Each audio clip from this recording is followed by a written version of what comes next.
Okay, आज की class start करते हैं और आज की क्लास में फिर से हम लोग स्टार्टिंग से रिवाइज करेंगे यूनिट 2 को। वैसे भी 3 ही सेक्शन बचे हैं चिंदू-पिंदू, तो वो तीनों सेक्शन तो तुरंत हो जाएँगे। लास्ट के 3 सेक्शन बचे अपने 36, 37, 38, तो लास्ट के 3 सेक्शन बचे हैं वो तो तुरंत हो जाएँगे। ये आपका पार्टनरशिप में 3 यूनिट है आपका। यूनिट 1 तो एकदम लड्डू सा था, हमने 2-3 दिन में ही कंप्लीट कर लिया था। लास्ट 4th वाले डे तो अपना क्वेश्चन आंसर चला था। तो यूनिट 1 तो अपन ने 3 दिन में कंप्लीट कर लिया था, एकदम लड्डू सा छोटा-सा। यूनिट 3 भी छोटू सा है, बस सबसे बड़ा जो यूनिट है आपके पार्टनरशिप में वो यूनिट 2 है, जिसमें लोगों की फट जाती है।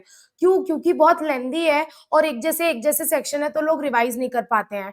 तो हम लोग इसीलिए यूनिट 2 में क्यूमुलेटिव रिविजन कर रहे हैं, ताकि ये चैप्टर आपको छोड़ के जाने की नौबत ना आए। ये सबसे बेकार जो लोगों को चैप्टर लगता है, लोग बहुत बोर हो जाते हैं इस चैप्टर में, लेंथी लगता है नॉर्मली बच्चों को। तो इसी के लिए अपन इसको शॉर्ट नोट से पढ़ेंगे। फर्स्ट रीडिंग के लिए आप बुक से पढ़ेंगे, रिवीजन आपका शॉर्ट नोट से हो जाएगा, सारे पॉइंट इंक्लूडेड है। तो क्या है, बार-बार रिवीजन करेंगे अपन, ताकि इसको अपना सबसे बेकार चैप्टर भी अपना सबसे ज़्यादा स्ट्रॉन्ग हो जाए। ठीक है?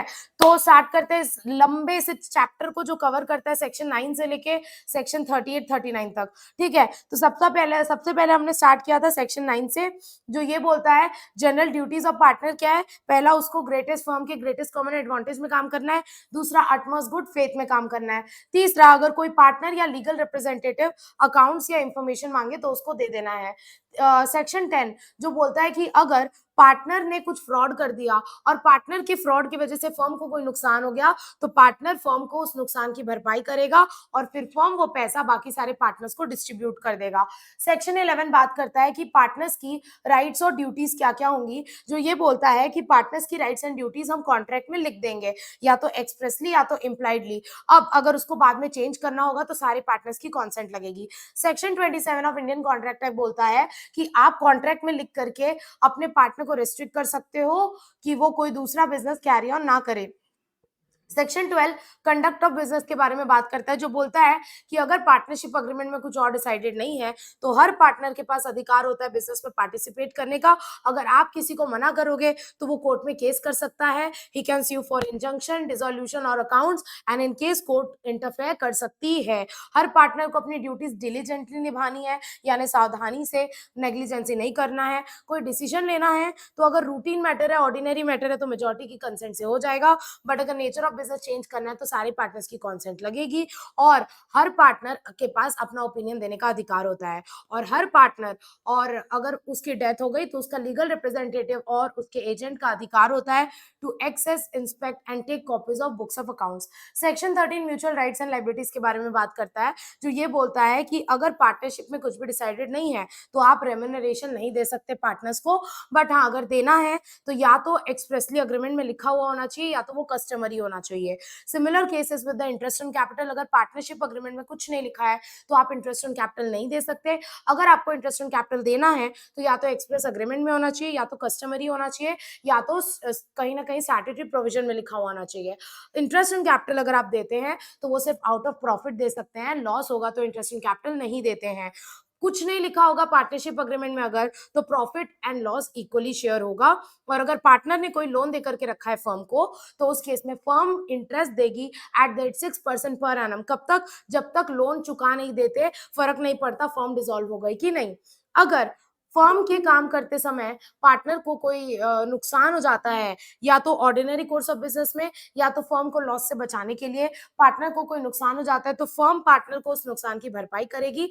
और अगर पार्टनर के रॉन्गफुल एक्ट की वजह से फर्म को कोई नुकसान हो जाता है तो पार्टनर फर्म को उस नुकसान की भरपाई करेगी। सेक्शन 14 पार्टनरशिप प्रॉपर्टी के बारे में बात करता है, जो ये बोलता है कि पार्टनरशिप की प्रॉपर्टी क्या क्या है। हर वो चीज जो पार्टनर्स कॉन्ट्रीब्यूट करके लाए, कैपिटल कॉन्ट्रीब्यूट करके, हर वो प्रॉपर्टी जो पार्टनरशिप फर्म ने खुद अपने पैसे से खरीदी है।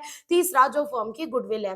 पार्टनर्स की प्रॉपर्टी उनकी पर्सनल प्रॉपर्टी होती है, भले ही वो उसको फर्म के लिए यूज कर रहे हो। सेक्शन 15 बात करता है कि अगर कोई फर्म की प्रॉपर्टी है तो पार्टनर्स उसको सिर्फ बिजनेस पर्पस के लिए यूज कर सकते हैं, पर्सनल पार्टी करने के लिए यूज नहीं कर सकते। सेक्शन 16 सीक्रेट प्रॉफिट के बारे में बात करता है कि अगर पार्टनर ने कोई सीक्रेट प्रॉफिट बनाया, कैसे? फर्म का ट्रांजैक्शन करके या फर्म की प्रॉपर्टी यूज करके या फिर कोई सिमिलर या कंपीटिंग बिजनेस करके। तो इस केस में पार्टनर को वो पैसा बताना पड़ेगा फर्म को और पे करना पड़ेगा, अकाउंट फॉर एंड पे करना पड़ेगा। उसके बाद सेक्शन 17 बात करता है कि अगर चेंज इन पार्टनरशिप होती है तो इन चारों केस में तो भी जो राइट्स एंड ड्यूटीज है जो पहले थी वो बाद में सेम टू सेम रहेंगी, चेंज नहीं होंगी। क्या क्या होता है, अगर एडमिशन होता है, रिटायरमेंट होता है, या आप कोई दूसरा बिजनेस कैरी ऑन करने लग जाते हैं, या पार्टनरशिप के फिक्स पीरियड एक्सपायर होने के बाद भी अगर वो कंटिन्यू करता है, तो उस सिचुएशन में जो पहले राइट्स एंड ड्यूटीज थी वो सेम टू सेम रहेंगे। उसके बाद बहुत इंपॉर्टेंट अपन ने चालू किया था relation of partner with third party, जो कवर करता है सेक्शन 18 से लेके सेक्शन 22 तक।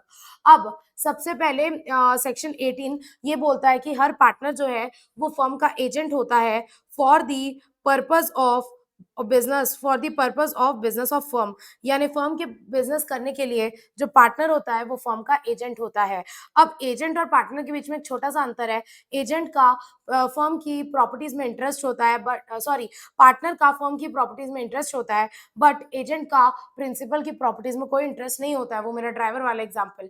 उसके बाद बहुत इंपॉर्टेंट अपन ने चालू किया था सेक्शन 19 प्लस सेक्शन 22, जो इम्प्लाइड अथॉरिटी के बारे में बात करता है। बहुत इंपॉर्टेंट सेक्शन है कि हर पार्टनर की इम्प्लाइड अथॉरिटी होती है बिजनेस धंधा करने की, और अगर वो अपने कॉमन बिजनेस से रिलेटेड कोई एक्टिविटी करते हैं तो उससे पूरी फर्म बाइंड हो जाएगी, पूरी की पूरी फर्म लाइबल होगी, क्योंकि ये उनकी अथॉरिटी है। तो क्योंकि हर पार्टनर एजेंट होता है, वो कोई भी काम कर सकता है बिजनेस से रिलेटेड, तो उस केस में फर्म भी बाइंड हो जाएगी, पूरी की पूरी फर्म उसके काम के लिए लाइबल होगी। बट हाँ, 3 कंडीशन है कि वो जो काम कर रहा है ऑब्वियसली वो बिजनेस से रिलेटेड होना चाहिए, बिजनेस के यूजुअल वे में होना चाहिए और बिजनेस के नाम पे होना चाहिए। बिजनेस से रिलेटेड होना चाहिए, बिजनेस के यूजुअल वे में होना चाहिए और फर्म के नाम पे होना चाहिए, या फिर इंटेंशन शो होना चाहिए टू बाइंड द फर्म। ये तीनों कंडीशन फुलफिल होती हैं, तीनों कंडीशन फुलफिल होनी चाहिए। ये तीनों कंडीशन फुलफिल होती हैं तो पार्टनर का जो भी एक्ट है उससे फर्म बाइंड हो जाएगा। ये इम्प्लाइड अथॉरिटी कि फर्म के पास पावर है वो सारी चीजें करने का जो बिजनेस से रिलेटेड है, बिजनेस के यूजुअल वे में है, और वो करता है तो उसके काम से फर्म बाइंड हो जाएगी। अगर आप ये सारे कुछ काम दिए गए हैं जो करने की पार्टनर के पास इम्प्लाइड अथॉरिटी नहीं होती है, ये काम करने की पार्टनर के पास इम्प्लाइड अथॉरिटी नहीं होती है, ये सारे काम करने के लिए एक्सप्रेस अथॉरिटी अग्रीमेंट में होनी चाहिए। कौन कौन से काम? बार में एंट्री लेने से स्लिप हुआ, B for bank account, open a bank account in his own name, A for arbitration, submit dispute to arbitration, R for relinquishment और कॉम्प्रोमाइज ऑफ एनी क्लेम, उसके बाद slip, S for suit, withdraw any suit, L for liability, claim any, admit any liability, और उसके बाद I for involve property, purchase और transfer any involve property, P for partnership, enter into partnership. उसके बाद section 20 बोलता है अगर आपको ये जो इम्प्लाइड अथॉरिटी है उसको बढ़ाना है, घटाना है, तो वो सिर्फ कॉन्ट्रैक्ट के द्वारा हो सकता है, वो भी उसमें सारे पार्टनर्स की कंसेंट लगेगी, और वो रिस्ट्रिक्शन इफेक्टिव तभी होगा जब थर्ड पार्टी को उस रिस्ट्रिक्शन के बारे में पता है, या फिर थर्ड पार्टी को यही नहीं पता है कि वो पार्टनर के साथ डील कर रहा है। ठीक है। उसके बाद सेक्शन 21 जो बात करता है अगर इमरजेंसी सिचुएशन में पार्टनर ने कोई ऐसा काम कर दिया जिससे पार्टनर ने कोई इमरजेंसी में फर्म को बचाने के लिए कोई काम किया, तो वो कर सकता है क्या? हाँ, कर सकता है।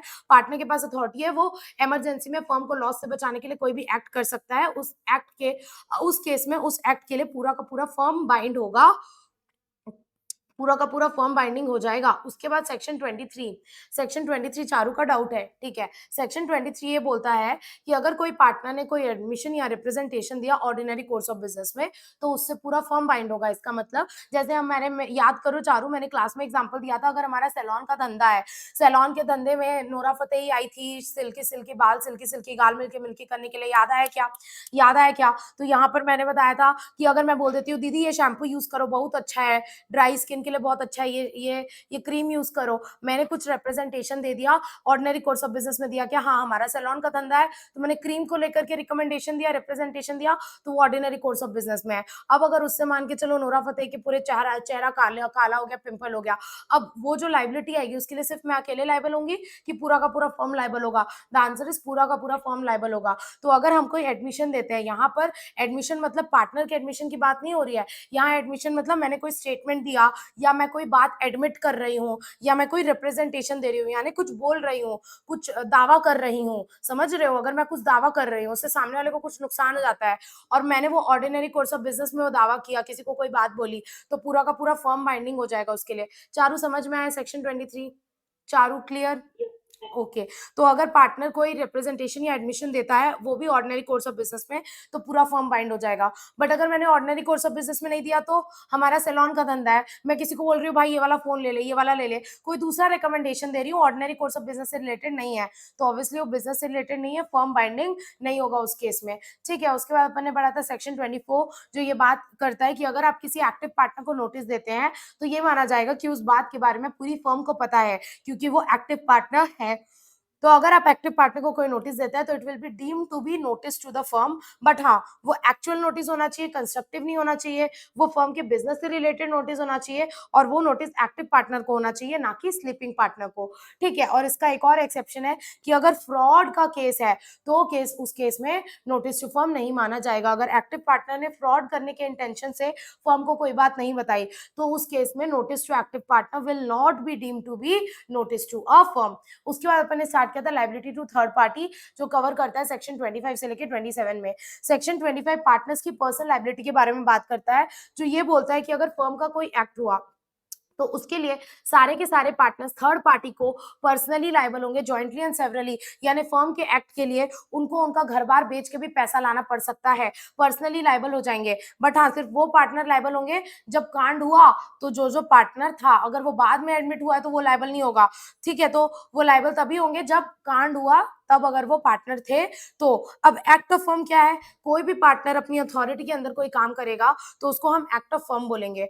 फर्म और फर्म के काम के लिए सारे के सारे पार्टनर्स पर्सनली लायबल हो सकते हैं, जॉइंटली एंड सेवरली। उसके बाद सेक्शन 26 बोलता है कि पार्टनर के काम के लिए फर्म लायबल हो जाएगा, तो फर्म लायबल हो जाएगा थर्ड पार्टी को फॉर द रॉन्गफुल एक्ट और ओमिशन ऑफ पार्टनर। मतलब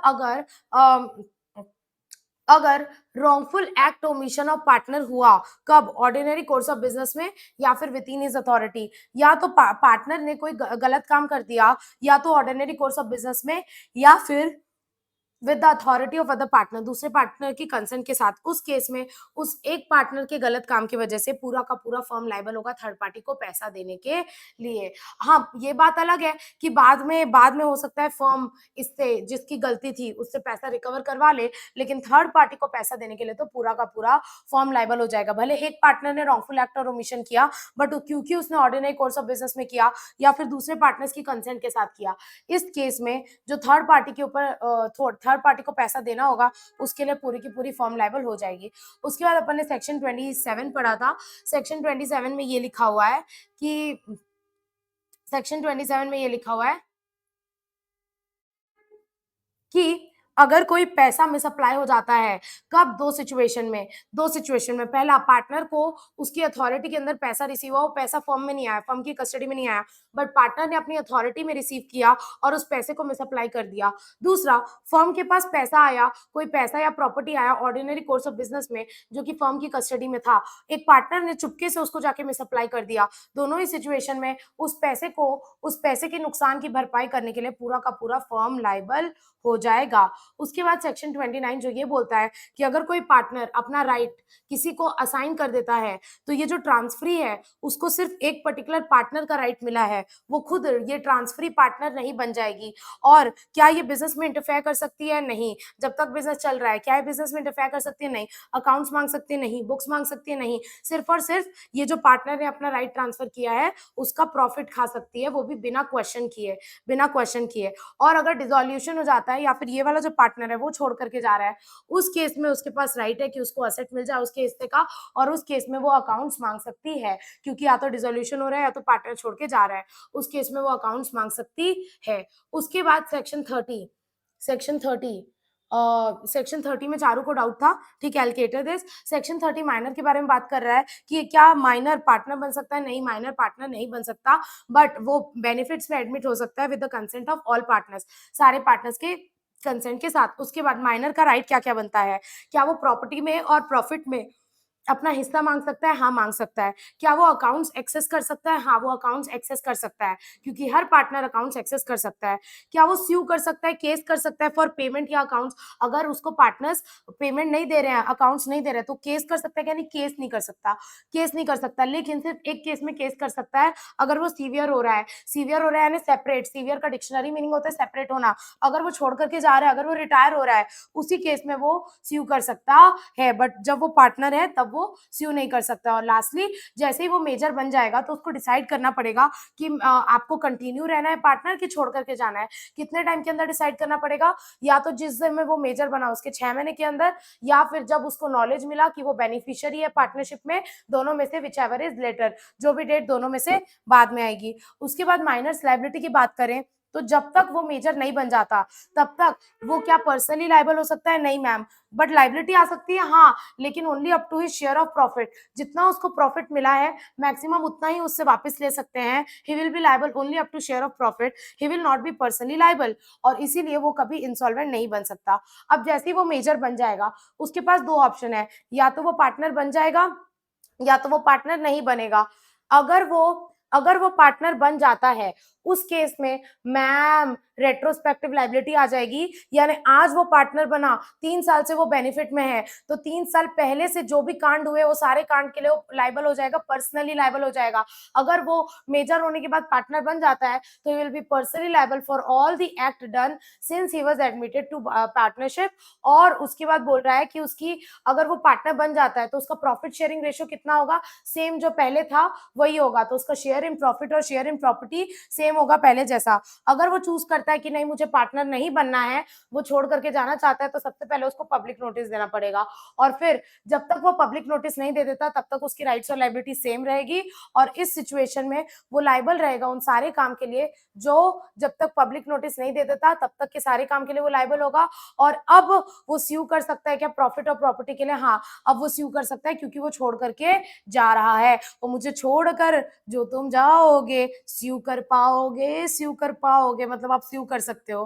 ठीक है, ये हो गया। उसके बाद legal consequences of coming in and going out, बहुत इंपॉर्टेंट अपन ने चालू किया था सेक्शन 31। अच्छा एक सेकेंड, माइनर वाले में चारू का डाउट क्या था? Minor admitted to the benefit का 5th पॉइंट,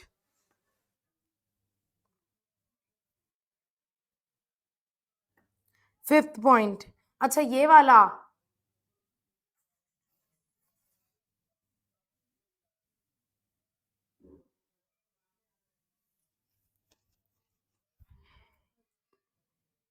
हम्म, इसमें 5th पॉइंट ये वाला है, ये वाला, ये वाला कि चारू ध्यान देना, यहाँ पर क्या बोल रहा है कि आप जब माइनर थे तो बेनिफिट में थे, अब जब आप मेजर बन जाओगे तो आपको ऑप्शन दिया जाएगा क्या आप अब रेगुलर पार्टनर की तरह कंटिन्यू करना चाहते हैं कि आप छोड़ करके जाना चाहते हैं। तो उसको कितना टाइम दिया जाएगा? यूजुअली मेजर बनने के बाद 6 महीने का समय दिया जाता है। भैया तुरंत तो बोलेंगे नहीं 18 साल का हो गया, एक दिन के अंदर बता बता तेरे को पार्टनर रहना है कि नहीं, थोड़ा टाइम दिया जाएगा उसको सोचने समझने का। तो उसको यूजुअली 6 महीने का टाइम देते हैं। बट कई बार ना उसको पता ही नहीं रहता है कि अरे मैं तो बेनिफिट में एडमिटेड हूँ, उसके माँ बाप या उसके गार्जियन उसको एडमिट करा देते हैं बेनिफिट में, तो कई बार उसको पता ही नहीं होता है कि अरे मैं तो बेनिफिशियरी हूँ पार्टनरशिप में। तो अगर मान के चलो उसको मेजर हुए 6 महीने हो गया, बट उसको पता ही नहीं है, बहुत बार ऐसा होता है। अब भैया पता ही नहीं है किसी को कि मैं माइनर को कहाँ से पता रहेगा, उसके माँ बाप ने कुछ कर दिया होगा उसके लिए, वो बेनिफिट में एडमिट करवा दिया होगा उसको, और उसको खुद को अता पता ही नहीं है। तो अगर 6 महीने हो गए उसको मेजर बने बट उसको पता ही नहीं चला कि वो बेनिफिशियरी है, तो वो कैसे चूज करेगा ना। तो वही बात है कि अगर मान के चलो उसको 7 महीने के बाद पता चला कि मैं बेनिफिशियरी में हूँ, तभी तो वो चूज करेगा ना कि मेरे को पार्टनर रहना है कि छोड़ करके जाना है। तो इसलिए दोनों में से विच एवर इज लेटर, कम से कम 6 महीने का टाइम तो मिलेगा ही। बट हाँ, अगर इस टाइम तक भी आपको नई नॉलेज ही नहीं है कि आप बेनिफिशियरी हो, तो जब तक आपको नॉलेज नहीं मिल जाती कि आप बेनिफिशियरी हो तब तक आपको टाइम दिया जाएगा डिसाइड करने के लिए और नोटिस देने के लिए। और फिर इस टाइम के अंदर या तो with in 6 months of obtaining majority, या फिर अम, जब आपको नॉलेज मिल जाएगी, दोनों में से विच एवर इज लेटर। ये जो डेडलाइन है इस डेडलाइन के अंदर आपको पब्लिक नोटिस देना पड़ेगा। पब्लिक नोटिस देना पड़ेगा कि भैया आप पार्टनर रह रहे हो कि छोड़ करके जा रहे हो, आपको पब्लिक नोटिस देना पड़ेगा। और अगर आप पब्लिक नोटिस नहीं देते हो तो ये मान लिया जाएगा कि आप डीम्ड पार्टनर हो। अगर इस टाइम के पीरियड, इस टाइम के अंदर ये डेडलाइन दी हुई है, इस डेडलाइन के अंदर आपको पब्लिक नोटिस देना पड़ेगा कि आप पार्टनर बनना चाहते हो कि छोड़ करके जाना चाहते हो। और अगर आप कोई नोटिस नहीं देते हो तो ये मान लिया जाएगा पार्टनर बनना चाहते हो। चारों डाउट क्लियर हुआ क्या तुम्हारा? यस। पक्का, ठीक है। और कोई डाउट होगा तो पूछ लेना। ये हो गया अपना। अब उसके बाद अपन ने कल जो पढ़ा था बेसिकली सेक्शन 31 से लेके 35, जो कि लीगल कॉन्सिक्वेंसेस के बारे में बात कर रहा है ऑफ पार्टनर कमिंग इन और गोइंग आउट। अब इसमें सबसे पहले एडमिशन के बारे में बात कर रहा है कि अगर कोई न्यू पार्टनर एडमिट होना चाहता है तो वो सिर्फ सारे पार्टनर्स की कॉन्सेंट के साथ हो सकता है। और अगर कोई न्यू पार्टनर आ रहा है तो वो किन किन कामों के लिए लायबल होगा। देखो जिस दिन वो आ रहा है उसके बाद से तो वो सारे काम के लिए लायबल हो जाएगा, बट क्या वो पहले के काम के लिए भी लायबल होगा? जनरली नो, पहले के काम के लिए वो लायबल नहीं होगा। बट एक एक्सेप्शन है, वो पहले के काम के लिए भी लायबल हो सकता है अगर वो खुद अग्री करे और क्रेडिटर अपना कॉन्सेंट दे दे, तो इसको बोलते हैं नोवेशन। पुराने पार्टनर्स की जगह नए पार्टनर्स पुराने पार्टनर्स की जगह नए पार्टनर के एडमिट होने के बाद सारे पार्टनर अब नए डेटर बन जाएंगे, तो इसको बोलते हैं नोवेशन। बट ये तभी होगा अगर क्रेडिटर भी अपना कंसेंट देगा। तो कल की क्लास में मैंने एग्जांपल के साथ समझाया था कि आपने लोन लिया है क्रेडिटर से, तो अब आप चाहते हो नया पार्टनर भी डेटर बन जाए, नया पार्टनर भी लायबल हो, तो उसके लिए क्रेडिटर को अपना कंसेंट भरना पड़ता है, ठीक है। और न्यू पार्टनर अपना अग्री कर रहा है कि हाँ मैं भी लायबल होना चाहता हूँ, उस केस में न्यू पार्टनर पुराने कांडों के लिए भी लायबल हो सकता है। उसके बाद अपन ने सेक्शन 32 पढ़ा था रिटायरमेंट के बारे में। 3 सिचुएशन में एक पार्टनर रिटायर कर सकता है। सबसे पहला, सारे पार्टनर्स की कॉन्सेंट के साथ। दूसरा, अगर अग्रीमेंट में लिखा है तो एज पर अग्रीमेंट। तीसरा, अगर पार्टनरशिप एट विल है तो किसी की कंसेंट की जरूरत नहीं पड़ेगी, बस वो नोटिस दे करके रिटायर हो सकता है। अगर पार्टनरशिप एट विल है तो किसी के कंसेंट की जरूरत नहीं पड़ेगी, वो नोटिस देके रिटायर हो सकता है। उसके बाद उसकी लाइबिलिटी क्या होगी? सबसे पहले तो जब कोई पार्टनर छोड़ करके जाता है तो उसे पब्लिक नोटिस देना होता है। तो उसको सबसे पहले रिटायर हो रहा है कोई पार्टनर तो उसको पब्लिक नोटिस देना पड़ेगा। पब्लिक नोटिस कौन दे सकता है? रिटायरिंग पार्टनर का ही देना जरूरी है क्या? नहीं, पब्लिक नोटिस रिटायरिंग पार्टनर भी दे सकता है या कोई दूसरा पार्टनर भी दे सकता है। अब मैंने आपको बताया था कि वो सारे काम के लिए लायबल होता है जब तक पब्लिक नोटिस नहीं दे देता, तो वो he is liable for all the act till the public notice is given. Even after retirement, वो रिटायर हो गया पर जब तक वो पब्लिक नोटिस नहीं दे देता तब तक के सारे काम के लिए वो लायबल होगा। बट एक बात बोली गई कि after his retirement but before public notice, जब वो रिटायर हो गया बट पब्लिक नोटिस नहीं दिया है, उस काम के लिए वो लायबल नहीं होगा अगर थर्ड पार्टी को उसके पार्टनरशिप के नॉलेज की उसको उसके पार्टनरशिप की नॉलेज ही नहीं है। अगर थर्ड पार्टनर जो डील कर रहा है फर्म के साथ उसको नॉलेज ही नहीं है कि ये बंदा पार्टनर है, ये रिटायरिंग पार्टनर है, तो उस केस में वो उन काम के लिए लायबल नहीं होगा जो कब हुए हैं? उसके रिटायरमेंट के बाद, बट पब्लिक नोटिस से पहले। पब्लिक नोटिस से पहले कब लायबल नहीं होगा? अगर थर्ड पार्टी को ये नॉलेज नहीं थी कि वो भी पार्टनर है, उस केस में वो लायबल नहीं होगा। लास्टली, क्या वो अपने रिटायरमेंट के पहले वाले कामों के लिए लायबल होगा? हाँ, जनरली तो होगा, बट एक एक्सेप्शन है कि वो अपने रिटायरमेंट के पहले वाले कामों के लिए भी लायबल नहीं होगा अगर अगर उसने अग्रीमेंट करके रखा है। किससे? उसने अग्रीमेंट कर लिया है थर्ड पार्टी के साथ भी, यानी क्रेडिटर के साथ भी और अदर पार्टनर्स के साथ भी, सबके साथ। याद करो मैंने वो एग्जांपल दिया था कि मैं यूएस घूमने जा रही हूँ, मेरे को झंझट नहीं चाहिए, मेरे को क्रेडिटर्स का झंझट नहीं चाहिए, तो मैंने पार्टनर्स को भी बोल दिया देखो भाई मैं लायबल नहीं होंगी इस लायबिलिटी के लिए, और क्रेडिटर को भी बोल दिया देख भाई मैं तेरी डेटर नहीं हूँ, तेरी डेटर अब ये दोनों है सिर्फ। तो अगर आप अग्रीमेंट कर लेते हो थर्ड पार्टी के साथ भी और अदर पार्टनर के साथ भी, उस केस में इवन आप अपने रिटायरमेंट के पहले की लायबिलिटी के लिए लायबल नहीं होगे। ये अपन ने पढ़ा था रिटायरमेंट के बारे में। उसके बाद अपन ने पढ़ा था एक्सपल्शन के बारे में।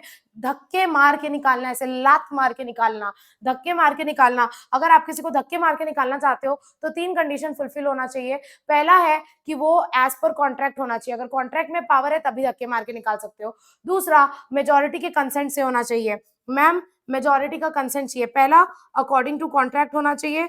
दूसरा, मेजॉरिटी का कंसेंट होना चाहिए। और तीसरा, वो गुड फेथ में होना चाहिए। कब माना जाएगा कि वो गुड फेथ में है? अगर वो पार्टनरशिप के इंटरेस्ट में है और आपने एक्सपेल्ड पार्टनर को नोटिस दे दिया और उसको ओबीएच दे दिया, ओबीएच यानी अपॉर्चुनिटी ऑफ बीइंग हर्ड। बाकी उसकी लायबिलिटीज क्या होंगी? मैम, जो रिटायरमेंट का भी पढ़ा ना, जो रिटायरिंग पार्टनर की लायबिलिटी के बारे में पढ़ा ना, कौन सा? ये वाला, ये तीनों पॉइंट जो पढ़ा ना, रिटायरिंग ऑफ लायबिलिटी पार्टनर। चलो मैं यहाँ एक्सपेल्ड पार्टनर भी लिख देती हूँ, आपको समझ में आ जाएगा।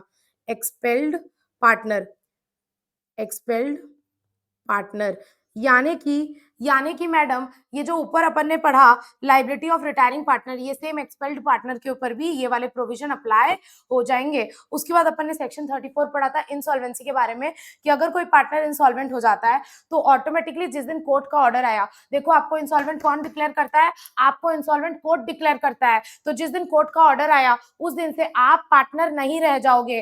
अब आप पार्टनर नहीं रहे तो आपका जो एस्टेट है, यानी आपकी जो हिस्सेदारी है, आपकी जो जो प्रॉपर्टी है वो ऑफिशियल असाइनी को ट्रांसफर हो जाती है। लाइट चली गई, ठीक है, ऑफिशियल असाइनी को ट्रांसफर हो जाती है और उस केस में अब आपका एस्टेट जो है, आपके जिस दिन से आप पार्टनर नहीं रहे उसके बाद के कामों के लिए आपका एस्टेट लायबल नहीं होगा और ना ही फर्म लायबल होगी इंसॉल्वेंट पार्टनर के काम के लिए after date of his order. Last point था डेथ का कि अगर कोई पार्टनर की डेथ हो जाती है तो पब्लिक नोटिस जरूरी है क्या? नहीं। मरा हुआ आदमी को कैसे बोलेंगे भाई पब्लिक नोटिस दे, और उसका जो एस्टेट है it is not liable for act done after his death. जिस दिन उसकी डेथ हो गई उस दिन वो पार्टनरशिप से खत्म हो गया और उसके बाद के कामों के लिए उसका एस्टेट लायबल नहीं होगा। उसके बाद अपन ने एक बात पढ़ी थी, आपको मैं एक बात बताना चाहती हूँ कि अगर रिटायरमेंट होता है, एक्सपल्शन होता है, इंसॉल्वेंसी होती है, डेथ होता है, तो क्या डिसोल्यूशन हो जाता है? तो आपको मैं याद करो कल की क्लास में अपन ने पढ़ा था, अगर रिटायरमेंट होता है या एक्सपल्शन होता है तो ये दोनों से ऑटोमेटिक डिसोल्यूशन नहीं होता है, बट अगर इंसॉल्वेंसी होता है या डेथ होता है तो ये दोनों से ऑटोमेटिक डिसोल्यूशन हो जाता है। यानी इन दोनों केस में, इंसॉल्वेंसी और डेथ के केस में फर्म ऑटोमेटिकली डिसॉल्व हो जाती है, बट एक्सपल्शन और रिटायरमेंट के केस में फर्म ऑटोमेटिकली डिसॉल्व नहीं होती है। बट इंसॉल्वेंसी और डेथ के केस में फर्म ऑटोमेटिकली डिसॉल्व हो जाती है अनलेस एंड अनटिल आपने कॉन्ट्रैक्ट किया है। अगर इन दोनों केस में आपने अलग से कॉन्ट्रैक्ट किया है कि नहीं डिसॉल्व नहीं होगी, हम कंटिन्यू करेंगे, तभी फर्म कंटिन्यू करेगी अगर आपने अलग से कॉन्ट्रैक्ट करके रखा है तो। बट हाँ, इसका एक और एक्सेप्शन है कि अगर सिर्फ दो ही पार्टनर थे, एक इंसॉल्वेंट हो गया या एक मर गया, फिर तो अपने आप फर्म डिसॉल्व हो जाएगी। तो ये वाली बात थी, इतना अपन ने कल की क्लास में पढ़ा था। यस, यहाँ तक और कोई डाउट, और कोई कंफ्यूजन, एनी डाउट? सेक्शन 35 तक, सेक्शन 35 तक any confusion, any doubt? No. देखो अपन को ना आधी घंटा लगी, लेकिन अपन ने पूरा चैप्टर रिवाइज कर लिया और अभी आपको कॉन्फिडेंस आना चाहिए, अभी आपको कॉन्फिडेंस आना चाहिए और अभी के अभी एक दो बार खुद से और रिवाइज कर लोगे ना तो पूरा एकदम ऐसे बैठ जाएगा, मतलब नींद में भी पूछेंगे ना कोई तो बता दोगे, लेकिन उसके लिए एक दो बार खुद से भी पढ़ना पड़ेगा। देखो सिर्फ क्लास में पढ़ना इनफ नहीं होता है, क्लास में भले आप एकदम 100% समझ जाओ, क्लास में भले आप सब कुछ समझ जाओ, लेकिन जो सेल्फ स्टडी से जो कॉन्फिडेंस आता है ना वो दुनिया की कोई सी भी क्लास अटेंड करने से नहीं आएगा। कैसी भी क्लास अटेंड कर लो, क्लास में कितना भी सीख जाओ, सेल्फ स्टडी बहुत ज्यादा मैटर करती है, बहुत ज्यादा मैटर करती है। मेरी तरफ से मैं पूरा कोशिश कर रही हूँ कि मैं क्लास में आपको समझा भी दूं, आपके डाउट्स भी क्लियर कर दूं और याद भी करा दूं। तो इतने बार रिवीजन क्यों कर रहे हैं अपन? ताकि आपको याद हो जाए। लेकिन मैम ये पूरा वेस्ट हो जाएगा अगर आप सेल्फ स्टडी नहीं करोगे। एक दो बार जा करके, अभी अभी में यूनिट कंप्लीट हुआ है, अभी अभी में एक दो बार जाके रिवाइज कर लो घर में। सच बता रही हूँ, जो कॉन्फिडेंस आएगा ना कि हाँ मैं तो तोड़ दूंगी, मैं तो फोड़ दूंगी, हो गया मेरा, तो इस चैप्टर से कोई भी क्वेश्चन आएगा तो बन जाएगा, तो वो अलग ही कॉन्फिडेंस लेवल होगा। ठीक है, तो प्लीज अपने आप से प्रॉमिस करना, अपने आप से प्रॉमिस करना, अपने आप को वादा करना कि मैं ये चैप्टर सेल्फ स्टडी करके, ये यूनिट 1 यूनिट 2 दोनों सेल्फ स्टडी करके पूरा नक्की कर दूंगी। अपन एक काम करेंगे, जैसे मैं यूनिट 3 कंप्लीट करूंगी ना तो एक बार पूरा पार्टनरशिप एक दिन मस्त मैराथन टाइप रख लेंगे, और मैराथन टाइप रख लेंगे पूरा पार्टनरशिप का, यूनिट 1 यूनिट 2 यूनिट 3 एक साथ रिवाइज कर डालेंगे। ठीक है, ठीक है, ठीक है। और कोई डाउट? यस, दीप्ति को डाउट है क्या? मैम वो लेक्चर 9 जो आप कल भेजे थे वो प्राइवेट वीडियो दिखा रहा है। प्राइवेट दिखा रहा है? अच्छा, ठीक है, मैं क्लास के बाद यस। उसको, क्लास के बाद उसको देखती हूँ, क्लास के बाद ठीक कर दूंगी। ठीक है, तो चलो इसी के साथ हम लोग आज की क्लास स्टार्ट करते हैं। आज की क्लास स्टार्ट करते हैं। सेक्शन 35 तक अपन ने कल कर लिया था। अगर कोई भी सेक्शन नहीं समझ में आया ना तो मेरे को मैसेज करके पूछ लेना, दीदी ये वाला सेक्शन समझ में नहीं आया, फिर से समझा दो, मैं समझा दूंगी। ठीक है, कोई भी सेक्शन नहीं समझ में आएगा या भूल भी जाओगे अगर, तो भी पूछ लेना मेरे से कि दीदी नहीं समझ में आया, भूल गई, फिर से समझा दो।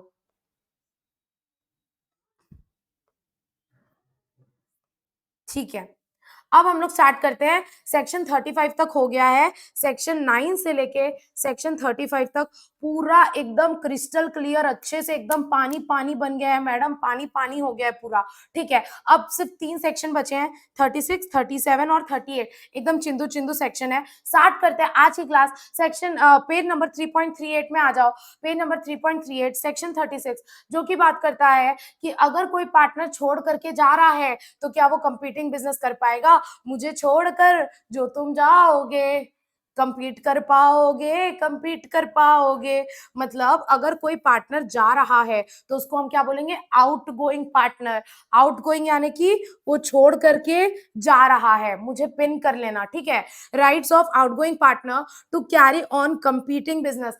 क्या वो कंपीटिंग बिजनेस कर सकता है? मतलब मान के चलो कि एक जूते की दुकान थी, मैं, चारू, प्रियांशी, हम लोग तीनों पार्टनरशिप में जूते की दुकान चला रहे थे। अब मान के चलो कि चारू पार्टनरशिप छोड़ करके जा रही है, चारू पार्टनरशिप छोड़ करके जा रही है, तो क्या वो बाजू में ही दूसरी जूते की दुकान खोल सकती है? क्या वो बाजू में ही दूसरे जूते की दुकान खोल सकती है? कंपीटिंग बिजनेस हो जाएगा ना भैया, लड़ाई झगड़ा हो जाएगा, एकदम कंपीट करने लग जाएगी वो अपन से कि अब अपने भी जूते दुकान, उसकी भी जूते की दुकान। तो क्या वो सिमिलर बिजनेस कर सकती है? क्या वो कंपीटिंग बिजनेस कर सकती है? तो याद करो, जब भी कंपीटिंग बिजनेस की बात आती है तो section 27 of Indian contract act आपके दिमाग में झूमना चाहिए ऐसे। Section 27 of Indian contract act जो कि बात करता है agreement in restraint of trade के बारे में।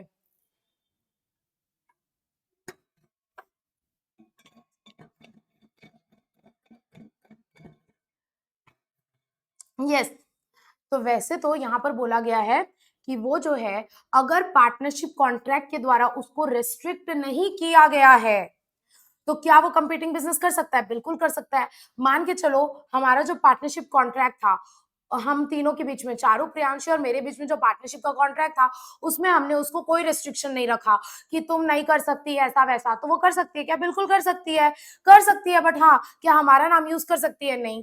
क्या हमारे फर्म का नाम यूज कर सकती है? नहीं। क्या हमारे कस्टमर्स को सॉलिसिट कर सकती है? नहीं। क्या वो ये बोल सकती है कि नहीं अरे मैडम ये तो इसी की ब्रांच है, ये तो पुराने वाली फर्म की ब्रांच है? तो इसीलिए यहाँ पर कुछ पॉइंट्स दिया हुआ है। चलो एग्जांपल के साथ समझते हैं, ज्यादा अच्छे से समझ में आएगा। एग्जांपल ले लेते हैं, जैसे मान के चलो कि एग्जांपल के साथ समझते हैं।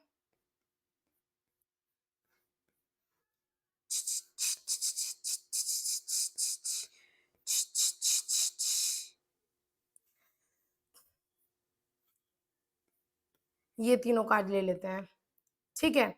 ये तीनों हैं, इन्हों का नाम ही याद नहीं है मेरे को। मूवी में क्या नाम रहता है? इसका नाम है फरहान अख्तर, इसका नाम है ऋतिक रोशन, इसका नाम क्या है? मेरे को तो नाम ही नहीं पता। Oh my God. ठीक है, किसी को पता है क्या? जो मूवी में इन लोग का क्या नाम रहता है, याद है क्या किसी को? मूवी में इन लोग का क्या नाम रहता है? चलो ठीक है, अपना बाबू राव ही ले लेते हैं, वही ठीक है, उसके नाम सबको पता है। या फिर थ्री इडियट्स ले लेते हैं, चलो थ्री इडियट्स ले लेते हैं। देखो पीछे वायरस की भी फोटो है इसमें, ठीक है। चलो, अब यहाँ पर क्या हो रहा है मैडम, तीन पार्टनर्स हैं, फरहान, राजू और रैंचो। अब मान के चलो ये लोगों का बिजनेस है, किस चीज का बिजनेस है? ये लोगों का मान के चलो, ये लोगों का मशीन का बिजनेस है। कौन सी मशीन? नहीं, मान के चलो ये लोगों का बिजनेस है ऑटोमोबाइल का, गाड़ी बनाते हैं लोग, ठीक है। ये लोग का ऑटोमोबाइल का बिजनेस है, गाड़ी बनाते हैं लोग, कार वगैरह ये सब गाड़ियां बनाते हैं, व्हीकल्स बनाते हैं। अब व्हीकल्स बनाते हैं लोग। अब ये तीनों पार्टनर्स हैं, फरहान, रैंचो और राजू। अब मान के चलो इनके बिजनेस का नाम है, इनके फर्म का नाम है थ्री इडियट्स एंड एसोसिएट्स।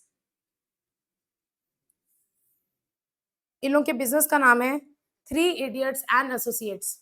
अब ये जो फरहान है, इसने इनका पार्टनरशिप फर्म छोड़ दिया और उसने बाजू में जाके एक दूसरी गाड़ी की दुकान खोल ली, एक दूसरी ऑटोमोबाइल शॉप खोल ली। कौन से नाम से?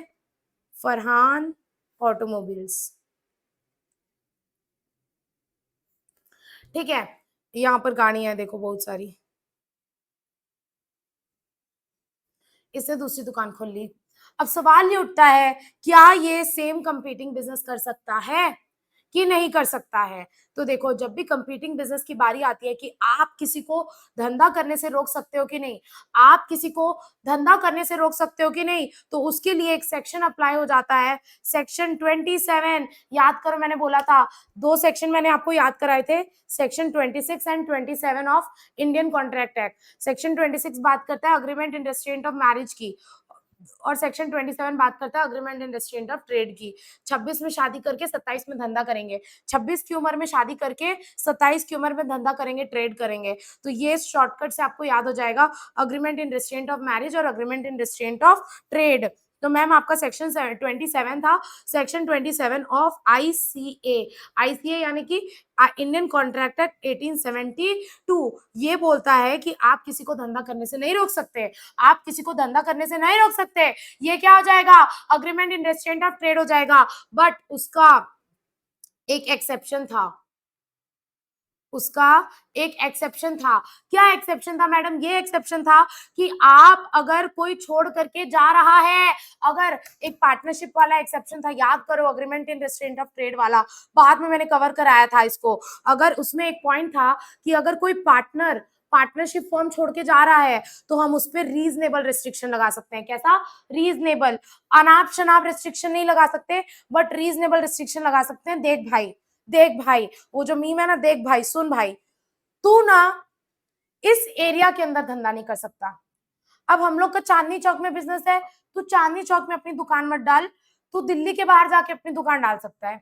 तू इस एरिया में नहीं डाल सकता, इसके बाहर जाके तेरे को धंधा करना है, कर ले। ऐसा बोल सकते हैं हम उसको। या फिर हम उसको ऐसा बोल सकते हैं, देख भाई, अभी अभी तू छोड़ के गया है, लोगों को लग रहा है कि तू हमारा पार्टनर है, तू ये सेम धंधा, ऑटोमोबाइल का धंधा 1 साल तक नहीं कर सकता।